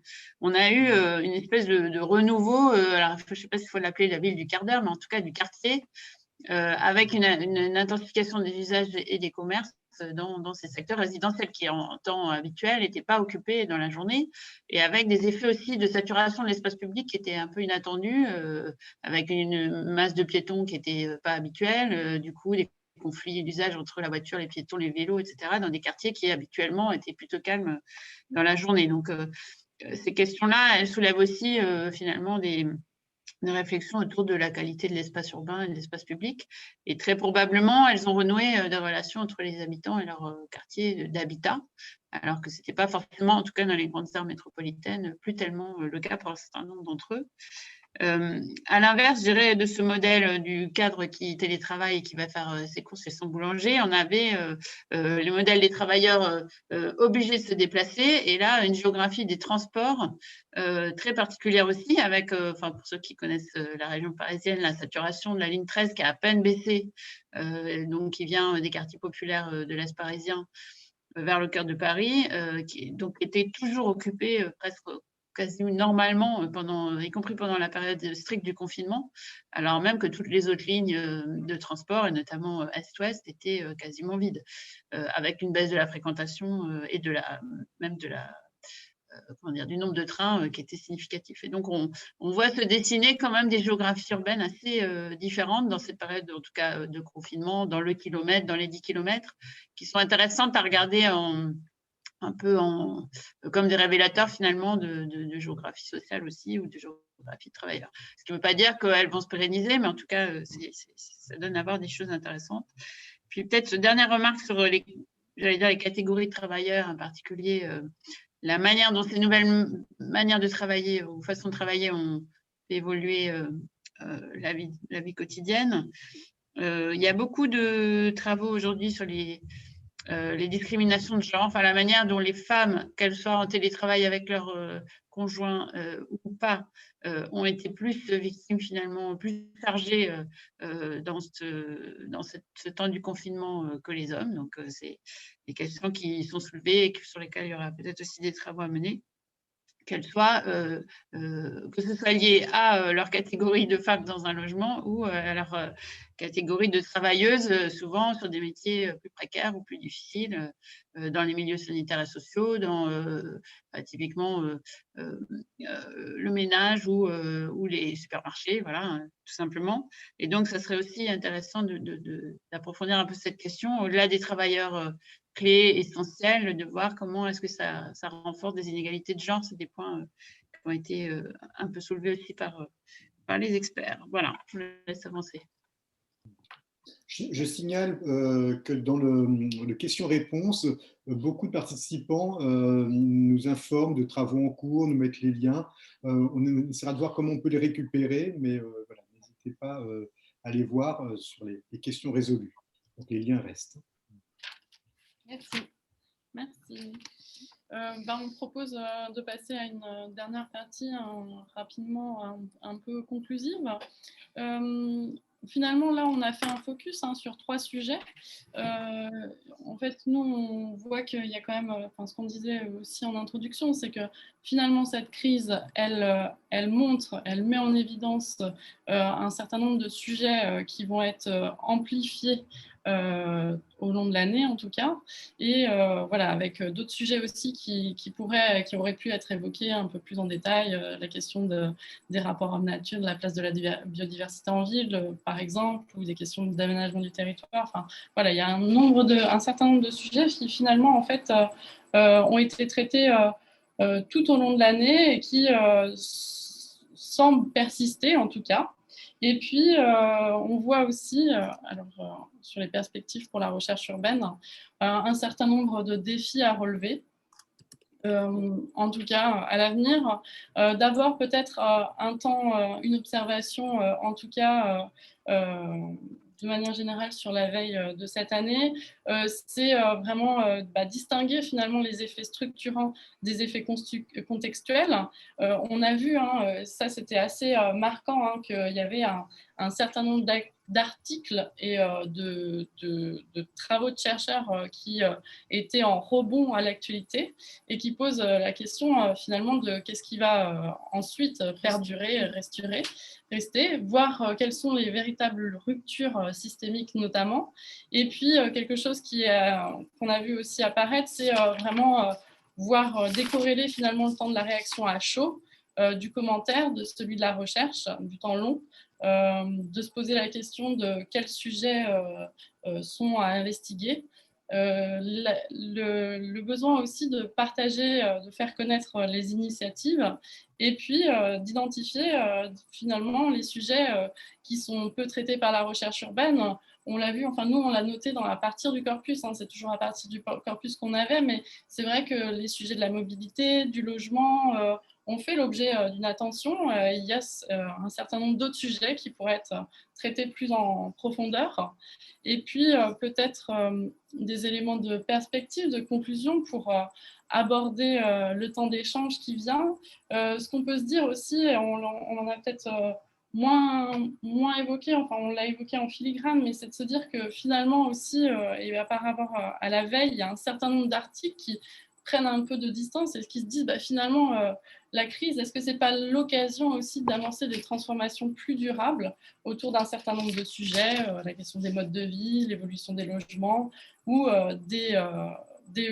d'envisager en tout cas des évolutions durables en faveur d'un urbanisme plus sobre, la question de la résilience aussi beaucoup revenue. Du rééquilibrage territorial. Du rééquilibrage territorial, pardon. Et du coup, on peut se poser finalement la question, et c'est une question ouverte, je pense, pour amorcer la discussion qui va suivre, c'est se poser la question de quels effets vont être durables sur, de la crise sanitaire sur la ville et les territoires, comment les détecter, les évaluer. Ça, c'est des questions qui restent pour l'avenir. Merci. Merci. Merci Hélène et Emmanuel. Je ne sais pas comment vous voulez procéder. On est un certain nombre à avoir noté, vu passer des questions. Peut-être pour commencer, lancer le débat, je vous en adresse une qui a été posée en tout début du webinaire, mais qui me semble importante, relative à la perception de la crise suivant une lecture générationnelle. C'est évidemment un sujet important. On pense aux personnes âgées, aux jeunes. Il y a eu beaucoup de travaux sur la manière dont les jeunes ont été affectés, enfin, pas au début, mais plutôt dans la seconde partie d'année, à partir de la rentrée de septembre 2021, sur la manière dont les jeunes ont été affectés par la crise sanitaire et par ses effets de confinement, de distanciel, etc. Il y a aussi beaucoup de tribunes, d'articles sur la situation particulière des étudiants. Hein, il y a régulièrement des articles sur la jeunesse et difficultés d'une partie de la jeunesse, mais là, ce qui est quand même relativement nouveau, c'est la place qu'ont pris les difficultés rencontrées par les étudiants. On a vu des initiatives locales aussi, des banques alimentaires s'ouvrir dans la plupart des sites universitaires. Il y a eu beaucoup de choses sur les jeunes. Bon, les personnes âgées, on voit évidemment à quoi ça renvoie. Est-ce que vous avez en tête soit des articles, soit des travaux spécifiques sur cette lecture générationnelle des effets de la crise? Oui, alors il y a eu, comme tu dis, Bertrand, énormément de travaux qui portaient sur les inégalités face à la crise, et parmi ces inégalités, des inégalités générationnelles. Moi, je dirais que ce que je retiens si je regarde un petit peu dans le rétroviseur, c'est dans le premier temps, au printemps dernier, vraiment ce sur quoi les auteurs insistent, c'est sur le traitement des personnes âgées, notamment au regard de ce qui se passe dans les EHPAD à ce moment-là. Des personnes qui révèlent en fait aussi notre appréhension de cette question du vieillissement et de comment finalement les personnes âgées sont reléguées dans leurs EHPAD, leur isolement aussi certain, et le fait que les impacts de ça sur le traitement de l'épidémie. Donc, ça met en exergue dans le champ des études urbaines, c'est vraiment comment est-ce qu'on appréhende demain des réflexions autour de l'évolution de ces EHPAD. Je me souviens d'un article très intéressant sur cette question des espaces communs à repenser à la fois dans ces lieux de collectivité. Ça concerne à la fois les EHPAD et les cités étudiantes, qui disaient que en fait, les espaces de croisement étaient finalement assez peu pensés, les espaces communs étaient assez peu pensés, donc comment regarder ça de plus près. Et puis, en effet, plutôt à partir de la rentrée du second confinement, on a vu la question plutôt se reporter sur les jeunes, les étudiants, leur précarité économique terrible dans ce temps de crise. Aujourd'hui, c'est quelque chose qui finalement apparaît beaucoup moins dans la veille qu'on peut faire au quotidien. Ouais. C'était vraiment lié à la période hivernale. En tout cas, sur la question des étudiants, il y a eu à un moment des réflexions sur leur lieu de résidence qui est revenu parce qu'avec la perspective, donc on a vu qui a évolué dans le temps, mais la perspective d'une année complètement en visio, enfin, voilà, ça a été légèrement commenté avec aussi des articles qui notaient un certain nombre d'initiatives d'accueil d'étudiants pour enfin, voilà, finalement un campus qui se formalise d'une façon différente. Donc ça, c'est quelque chose qui a été commenté. Et puis moi, je voulais revenir aussi sur, en tout cas, sur ces questions de génération et plus largement les questions peut-être aussi des relations sociales, des conditions de vie. Parce qu'en fait, une des choses qui a été très commentée au tout début du confinement, c'était la question de l'isolement. L'isolement des personnes âgées, l'isolement des personnes précaires qui est revenu. Et je pense notamment à un projet ANR qui a été lancé, qui est le programme de recherche VICO, qui se pose sur les conditions, qui enquête en tout cas sur les conditions de vie et les relations sociales avant, pendant et après le confinement. Donc il y a un certain nombre d'initiatives qui ont été faites. Mais c'est vrai qu'en tout cas sur ces questions générationnel, il y a un certain nombre d'articles qui ont ponctué toute l'année sur ces questions d'actualité en traitant d'un certain nombre d'éléments. Pour compléter là-dessus, je pense que là, on parle davantage de la perception de la crise en fonction des âges plus qu'en fonction des générations. La génération, ça renvoie à une année de naissance et une expérience de vie. Et là, on a tous eu dans notre environnement personnel des réactions très différentes et alimentées par ça. Je ne suis pas sûr qu'il y ait eu des travaux là-dessus. Il serait peut-être intéressant d'en avoir. Je profite d'avoir la parole pour rebondir sur une question qui a été posée par Denis Bernadette sur des recherches sur les relations de voisinage et les solidarités de proximité au-delà de la mobilisation des premières semaines du printemps 2020. Alors, y en a-t-il eu? Je vous pose la question, Emmanuel et Hélène. Ce que je peux dire en tout cas, c'est qu'il y a une très grosse recherche faite par l'INED et par le CNRS à la veille de la crise sanitaire sur les relations de voisinage.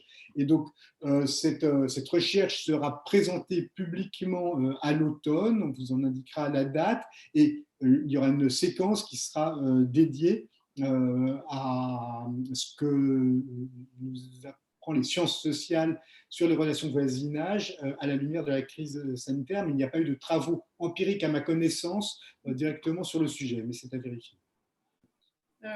Pour nous aussi, en tout cas sur ces questions-là, on n'a pas vu passer spécifiquement des travaux.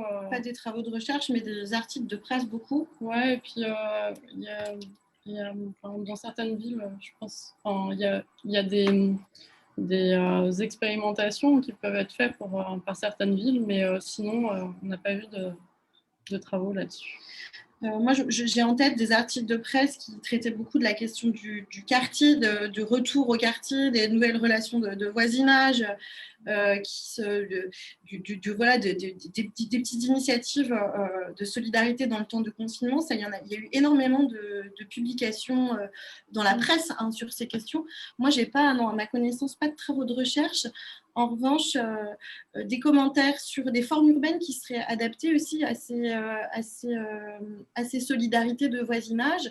On en a parlé un petit peu tout à l'heure, mais de nouveaux espaces communs, de nouveaux espaces semi-privés dans les cours d'immeubles. Enfin voilà, il y a eu des articles sur les courées lilloises qui fonctionnaient à plein pendant les confinements.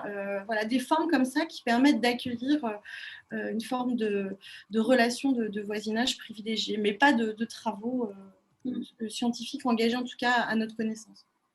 Alors, tu évoquais le retour au quartier. Il y a une autre question sur le retour au local, un thème que vous avez traité dans vos notes, mais que vous n'avez pas eu le temps d'aborder aujourd'hui. Peut-être en dire quelques mots. On vous interroge sur la question de l'agriculture urbaine, avec la mise en avant des circuits courts, notamment pendant une période. Est-ce que vous pouvez en dire quelques mots?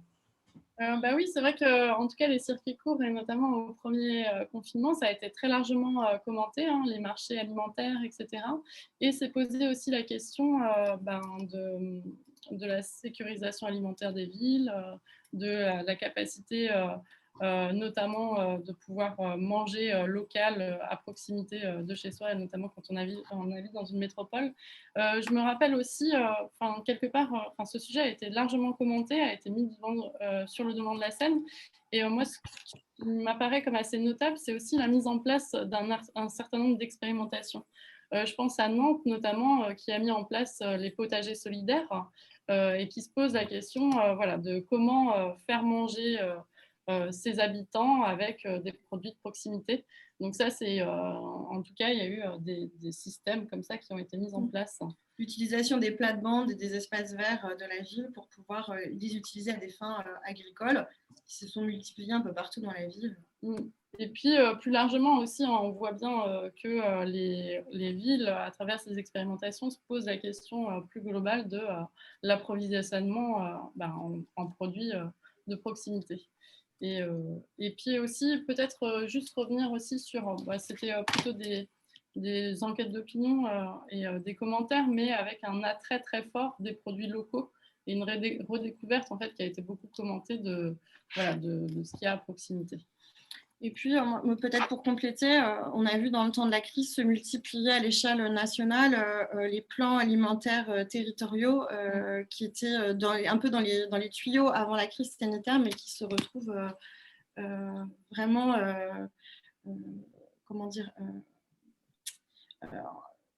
développés très vite dans ce temps d'après-crise, à l'issue du premier confinement notamment. Voilà.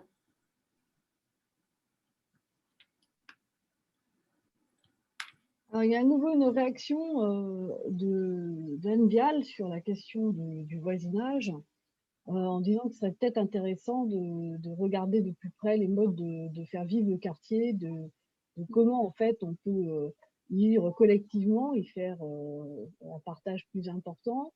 Alors ça rejoint effectivement ces questions-là, ça rejoint les observations que vous aviez faites et on en avait évoqué l'importance entre les relations de proximité et les relations de promiscuité. Ce que la crise avait mis en exergue, c'est que finalement, la proximité en soi n'était pas un inconvénient, c'était la promiscuité avec les trois sphères, les sphères de l'intime immédiat, les sphères de la zone intermédiaire entre son chez-soi et son dehors, où on pratique justement les relations de voisinage, et puis enfin l'environnement.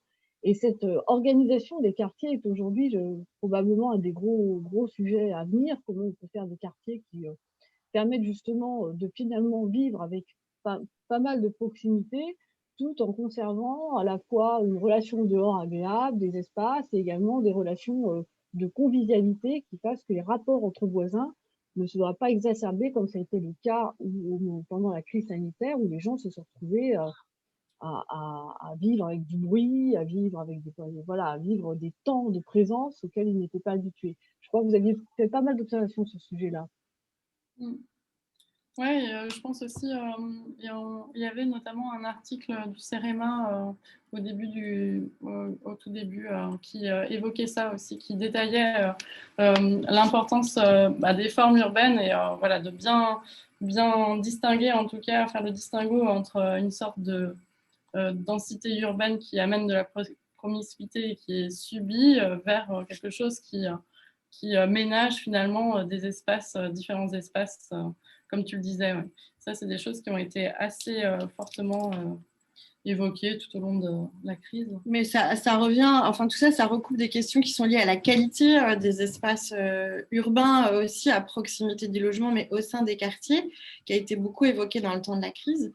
la marchabilité aussi de ces quartiers-là, qui est un sujet qui arrive très fort dans ce temps où on est cantonné à notre kilomètre autour du logement. Bon, bah, là, on redécouvre et on prend le temps de marcher dans le quartier, ce qui était peut-être moins évidente, en tout cas pour un certain nombre de personnes.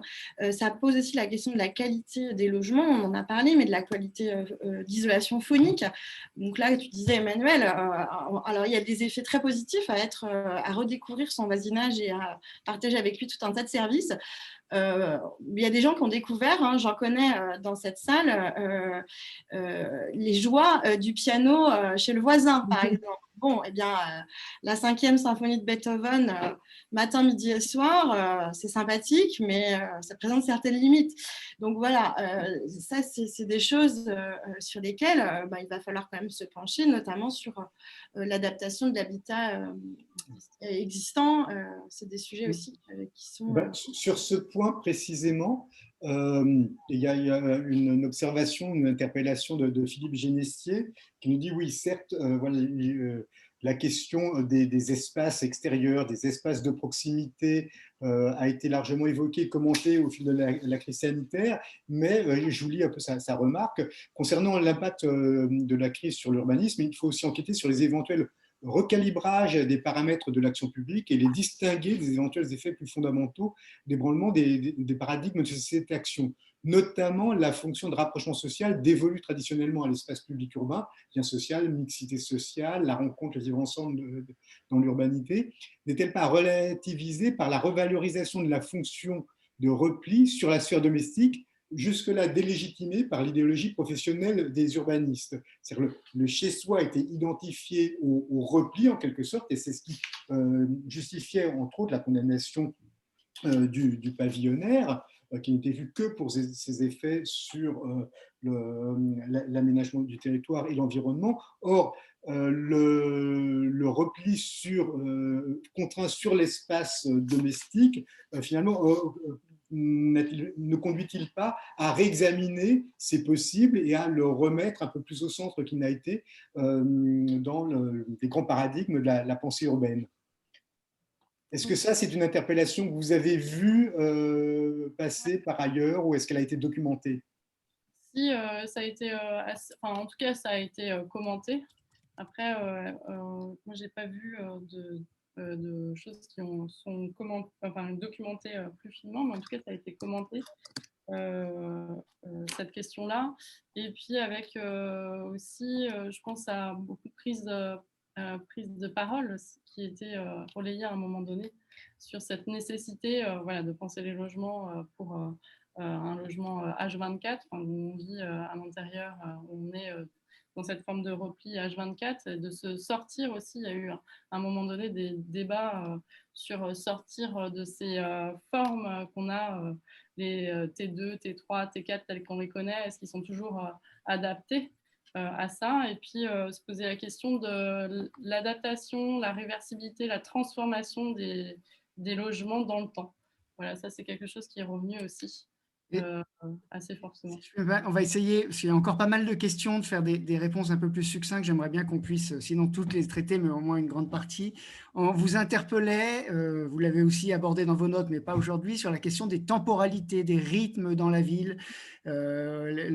L'auditeur mentionnait la question des horaires de travail, des ouvertures décalées des équipements. De quelle manière cette crise a remis sur le devant de la scène cette question des rythmes urbains? Et j'en profite pour saluer Luc Wadzinski, qui était avec nous ce matin et qui a beaucoup travaillé sur cette question-là.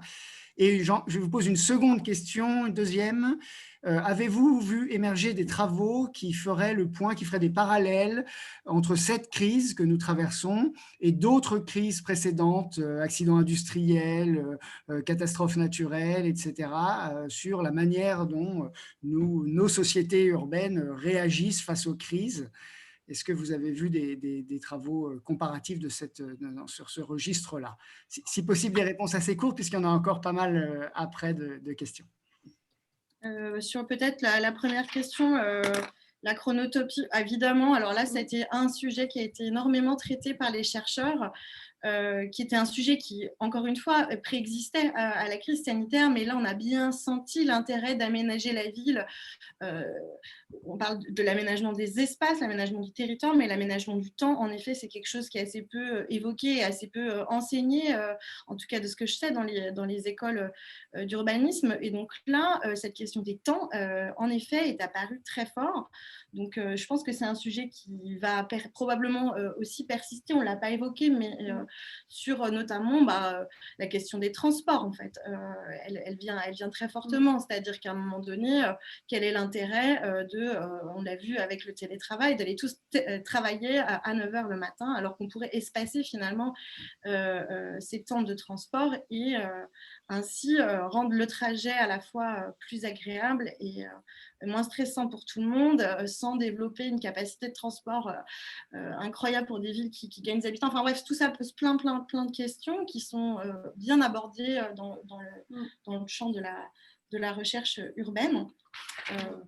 Et sur les travaux comparatifs avec d'autres crises, moi, ce que j'ai en tête, c'est beaucoup de travaux historiques, en fait, qui regardent dans le temps comment ce que les grandes épidémies de peste ont provoqué sur les évolutions de la ville, à Alger. Enfin, voilà, il y a des regards comme ça un petit peu historiques qui sont portés sur la transformation des villes au regard des épidémies.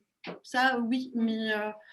sur Fukushima, enfin sur des grands traumatismes, je pense à des crises nucléaires ou quoi, j'ai pas ça en tête. Et puis peut-être sur la question des rythmes urbains aussi, on a notamment dans la note Ville des loisirs, on a beaucoup aussi questionné l'intensité urbaine et les espaces-temps, en tout cas de la convivialité. Et on voit bien aussi qu'il y a des transformations, en tout cas à ce niveau-là, avec notamment des parallèles à faire sur la question du numérique et aussi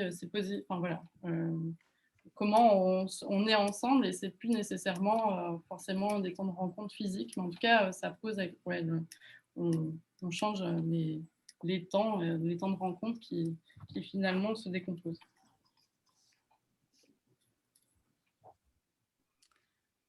Peut-être pour réagir sur la question concernant les autres crises majeures, pour parler de crises qu'on a connues récemment en France, il y a celle de l'incendie de Lubrizol à Rouen, par exemple, qui était aussi une crise urbaine et qui a eu des conséquences, même si elles sont plus locales ou territorialisées, sur la stratégie de la métropole de Rouen, en l'occurrence.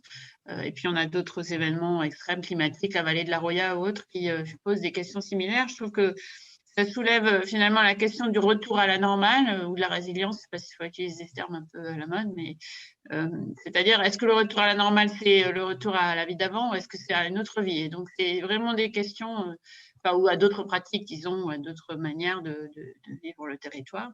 Et c'est les questions qui sont soulevées aujourd'hui, après un an de traversée de cette crise sanitaire, de savoir ce qui va effectivement se stabiliser, ce qui va rester dynamique dans les pratiques, on les a vues, d'activité, de mobilité, les pratiques culturelles dont on a très peu parlé aujourd'hui, mais qui sont quand même essentielles dans la vie urbaine, ou sportive, ou de loisirs, pour le prendre au sens large, et de ce qui va finalement être durablement réorienté. Je pense que c'est tout l'intérêt aussi d'ouvrir là un temps nouveau de réflexion autour de l'observation de ce qui va se stabiliser et donc finalement comment dans la pratique cette résilience va se mettre en place, c'est-à-dire sur quoi elle va se baser, est-ce qu'on va garder le souvenir de la crise et comment, de la même manière qu'à Rouen ou dans la vallée de la Roya, il restera un souvenir de la crise non seulement par le traumatisme physique urbain, de la pollution ou de la démolition, mais aussi par la manière dont on va reconstruire finalement. Et là, même si on n'a pas démoli l'appareil productif, on n'a pas démoli, c'est pas une guerre, on va quand même être dans un temps de reconstruction ou de relance dont il est important de voir comment il va ou pas revenir à la vie d'avant. Et c'est très difficile. Il y a un an, on avait plein d'idées préconçues là-dessus. Aujourd'hui, c'est très difficile de juger finalement. Et je pense notamment, on est en train de vivre un déconfinement, j'allais dire festif, avec la réouverture des terrasses et un peu de temps à nous, en soirée particulièrement, avec maintenant le couvre-feu qui est décalé, ce qui finalement, on n'a pas vécu pendant des mois. Et on voit que l'aspiration à revenir à la vie d'avant sans trop se poser de questions est quand même forte. Donc, c'est intéressant de voir à quel point ça va rebondir dans ce sens-là, ou s'il va rester des choses structurantes, un souvenir de, voilà, une espèce de culture du risque structurant dans la suite des politiques publiques. Je voulais revenir aussi sur cette notion de vie culturelle, de vie sociale urbaine, qui a fait l'objet d'une note, une des 7 notes, qu'on a finalement assez peu évoquée ce matin.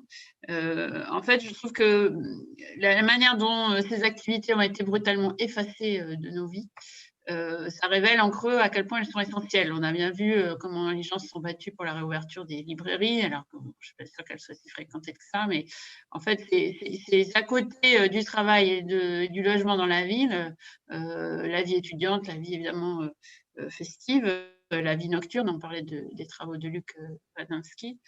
Enfin, leur absence, en tout cas, a révélé en creux à quel point elles font partie de l'économie de la ville et voilà, d'une certaine forme de besoin, qui n'est pas un besoin vital peut-être, mais qui est un besoin essentiel de la vie sociale. Donc, je trouve aussi que ça révèle quelque chose sur les politiques publiques, et ça sera sans doute un peu les conclusions de cette première journée, c'est de voir comment, une fois qu'on a révélé ces éléments, on fait de ces objets de la ville des sujets de politique publique aussi structurants.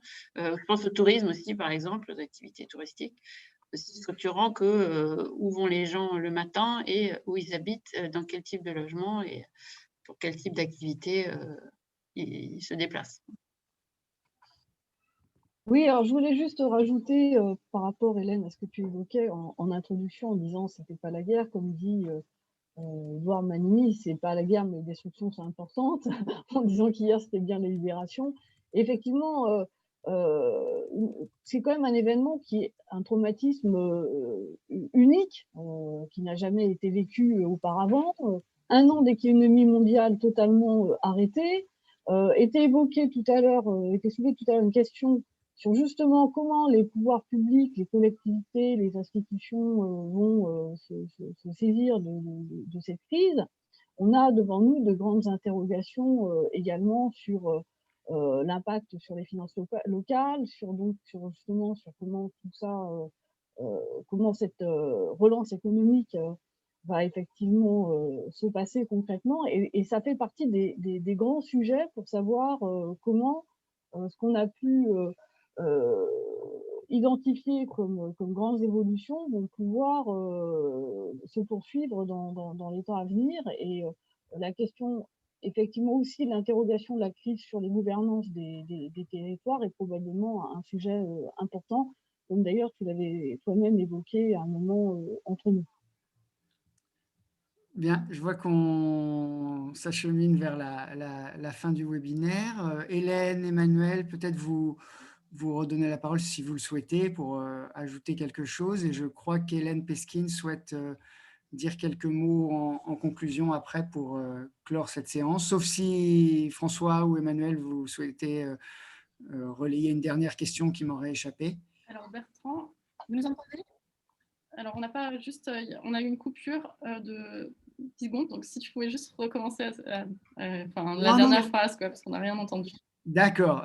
Non, j'invitais juste les participantes intervenantes à conclure un peu ce webinaire. Il est midi moins 10.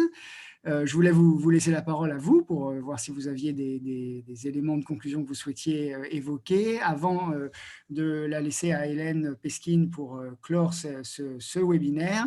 Mais avant ça, je voulais juste m'assurer auprès de mes collègues Emmanuel et François qu'on avait à peu près fait le tour des questions posées sur le chat, ou à moins que vous en ayez une, voire 2 maximum à relayer.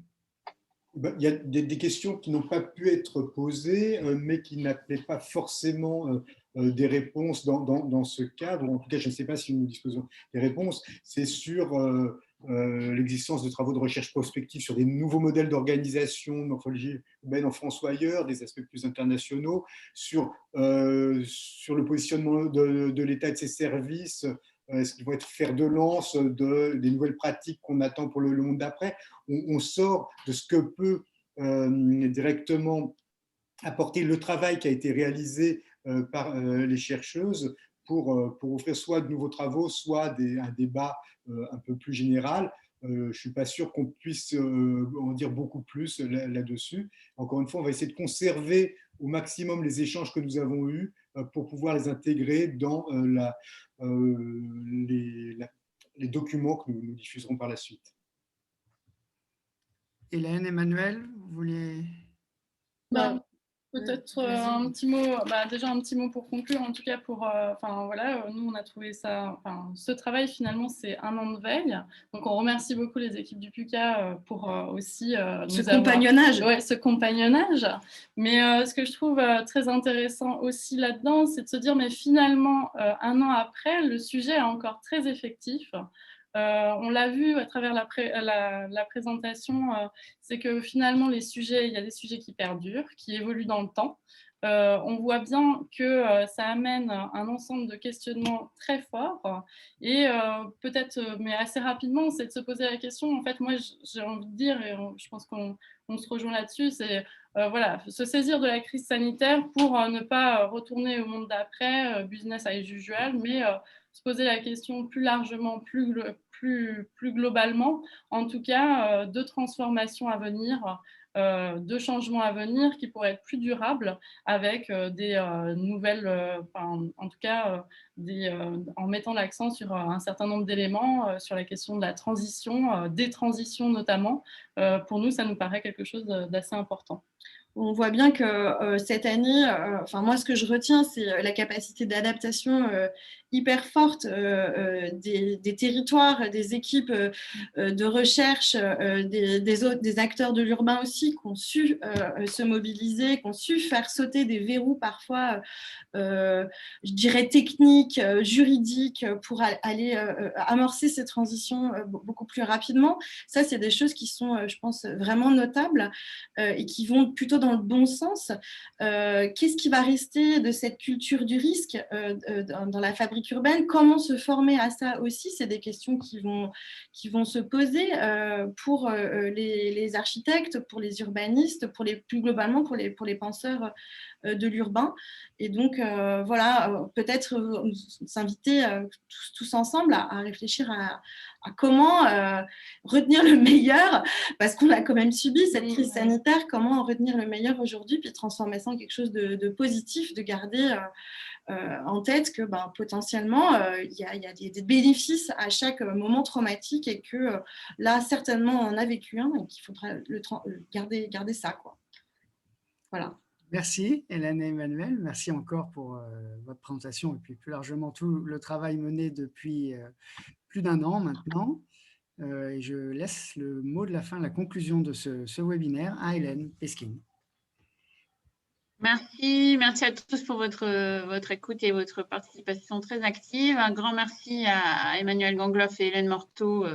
Donc vous avez remarqué que ce travail a été piloté par Emmanuel Durando et Hélène Pesquine et il a fait appel à Emmanuel Gangloff et Hélène Morteau. Donc ça n'a pas été simple pendant toute cette année, mais on a fini par y arriver. Donc, j'en profite du coup pour remercier aussi toute l'équipe du PUCA qui a mené à bien ce travail, animé des réunions régulières, hebdomadaires même, sur la manière dont on pouvait comprendre ces phénomènes urbains. Bertrand Ballet, François Ménard évidemment, mais aussi Bénédicte Bercovici et Carole Jovignot qui nous ont notamment donné accès à un certain nombre de ressources et en particulier les ressources liées aux revues et aux médias payants. Voilà, donc c'est quand même important aussi d'arriver à accéder à ces ressources. C'est un travail à la fois passionnant et qui n'est sans doute pas terminé. C'est un peu sur ce point que je voulais conclure en forme d'ouverture, pour vous dire d'abord qu'on a mis en place un premier exercice de mise à plat de tous les travaux qui ont pu être conduits. Il y en a beaucoup qui ont été mentionnés aujourd'hui dans nos discussions par des opérateurs de recherche, d'études, je pense notamment aux agences d'urbanisme en France, un peu partout, ou en Europe d'ailleurs, ou dans le monde, aux laboratoires de recherche en sciences humaines et sociales ou en sciences de l'ingénieur qui ont travaillé aussi sur les effets de la crise, au CEREMA, à l'ADEME, à tous ces opérateurs qui ont eu à observer, à commenter, à analyser ce qui se jouait pendant cette année de crise sanitaire. Et on va s'attacher à les rencontrer et à créer ensemble, autant que possible, un lieu un peu de convergence de toutes ces réflexions pour essayer d'en tirer des enseignements pour tous étant les professionnels de la ville au sens large, concepteurs, maîtres d'ouvrage, opérateurs urbains, opérateurs de services urbains, et puis évidemment les collectivités locales. Et puis la deuxième remarque, peut-être en forme d'ouverture, c'est de dire à quel point on a aussi vu s'adapter les collectivités locales. Tout le monde s'est adapté, tous les citoyens dans leur vie quotidienne ont dû s'adapter, bien sûr. On découvre aussi un nouveau rôle de proximité peut-être des collectivités locales, y compris celles qui étaient un peu plus loin de leurs administrés. Je pense aux intercommunalités, on en a discuté avec les métropoles notamment, qui se sont trouvées à jouer un rôle presque de proximité, de distribution de repas, voilà, de solidarité notamment, ou vis-à-vis des étudiants, mais aussi les régions, les départements, et finalement, d'une certaine manière, la crise a permis aussi de faire atterrir un peu ce rôle des pouvoirs publics. Et il me semble que c'est important de le mettre en valeur et surtout de l'observer aussi, là aussi, sur le temps un peu plus long pour voir si l'accord de ce temps revient à la situation précédente, aussi il reste des souvenirs et des pratiques issues de cette crise. Je pense qu'on peut dire en tout cas que les élections municipales, compte tenu qu'elles ont été beaucoup modifiées, perturbées, on va dire, par la crise avec l'espacement des 2 tours, ont été comment dire, influencés par cette crise sanitaire, ça ne fait aucun doute. Je ne dis pas ça particulièrement par rapport aux résultats, mais par rapport au programme même, quelles que soient les majorités qui ont été élues. Et donc, on imagine du coup que sur le temps du mandat à venir, ces questions pourraient aussi trouver place dans des politiques publiques locales. Donc, c'est aussi un sujet important d'observation. On en a vu de nombreux autres, hein, les pratiques de mobilité, la vie dans le quartier, sur lesquelles on aura besoin d'un peu de recul. Et bon, en bonne directrice du PUCA, je milite pour qu'on prenne un peu le temps de cette observation et qu'on revienne autant que possible vers vous tous pour essayer d'en tirer des éclairages et des enseignements pour l'action, à la fois du côté des professionnels, du secteur privé et des administrations publiques. Voilà. Il me reste à vous remercier, à vous inviter à relire nos 7 notes thématiques qui sont donc en ligne sur le site du PUCA et à vous nourrir également de tous les travaux qui nous ont été présentés au fil de l'eau par les différents partenaires de ce webinaire. Merci à tous et bon appétit. Au revoir. Au revoir. Au revoir, bonne journée.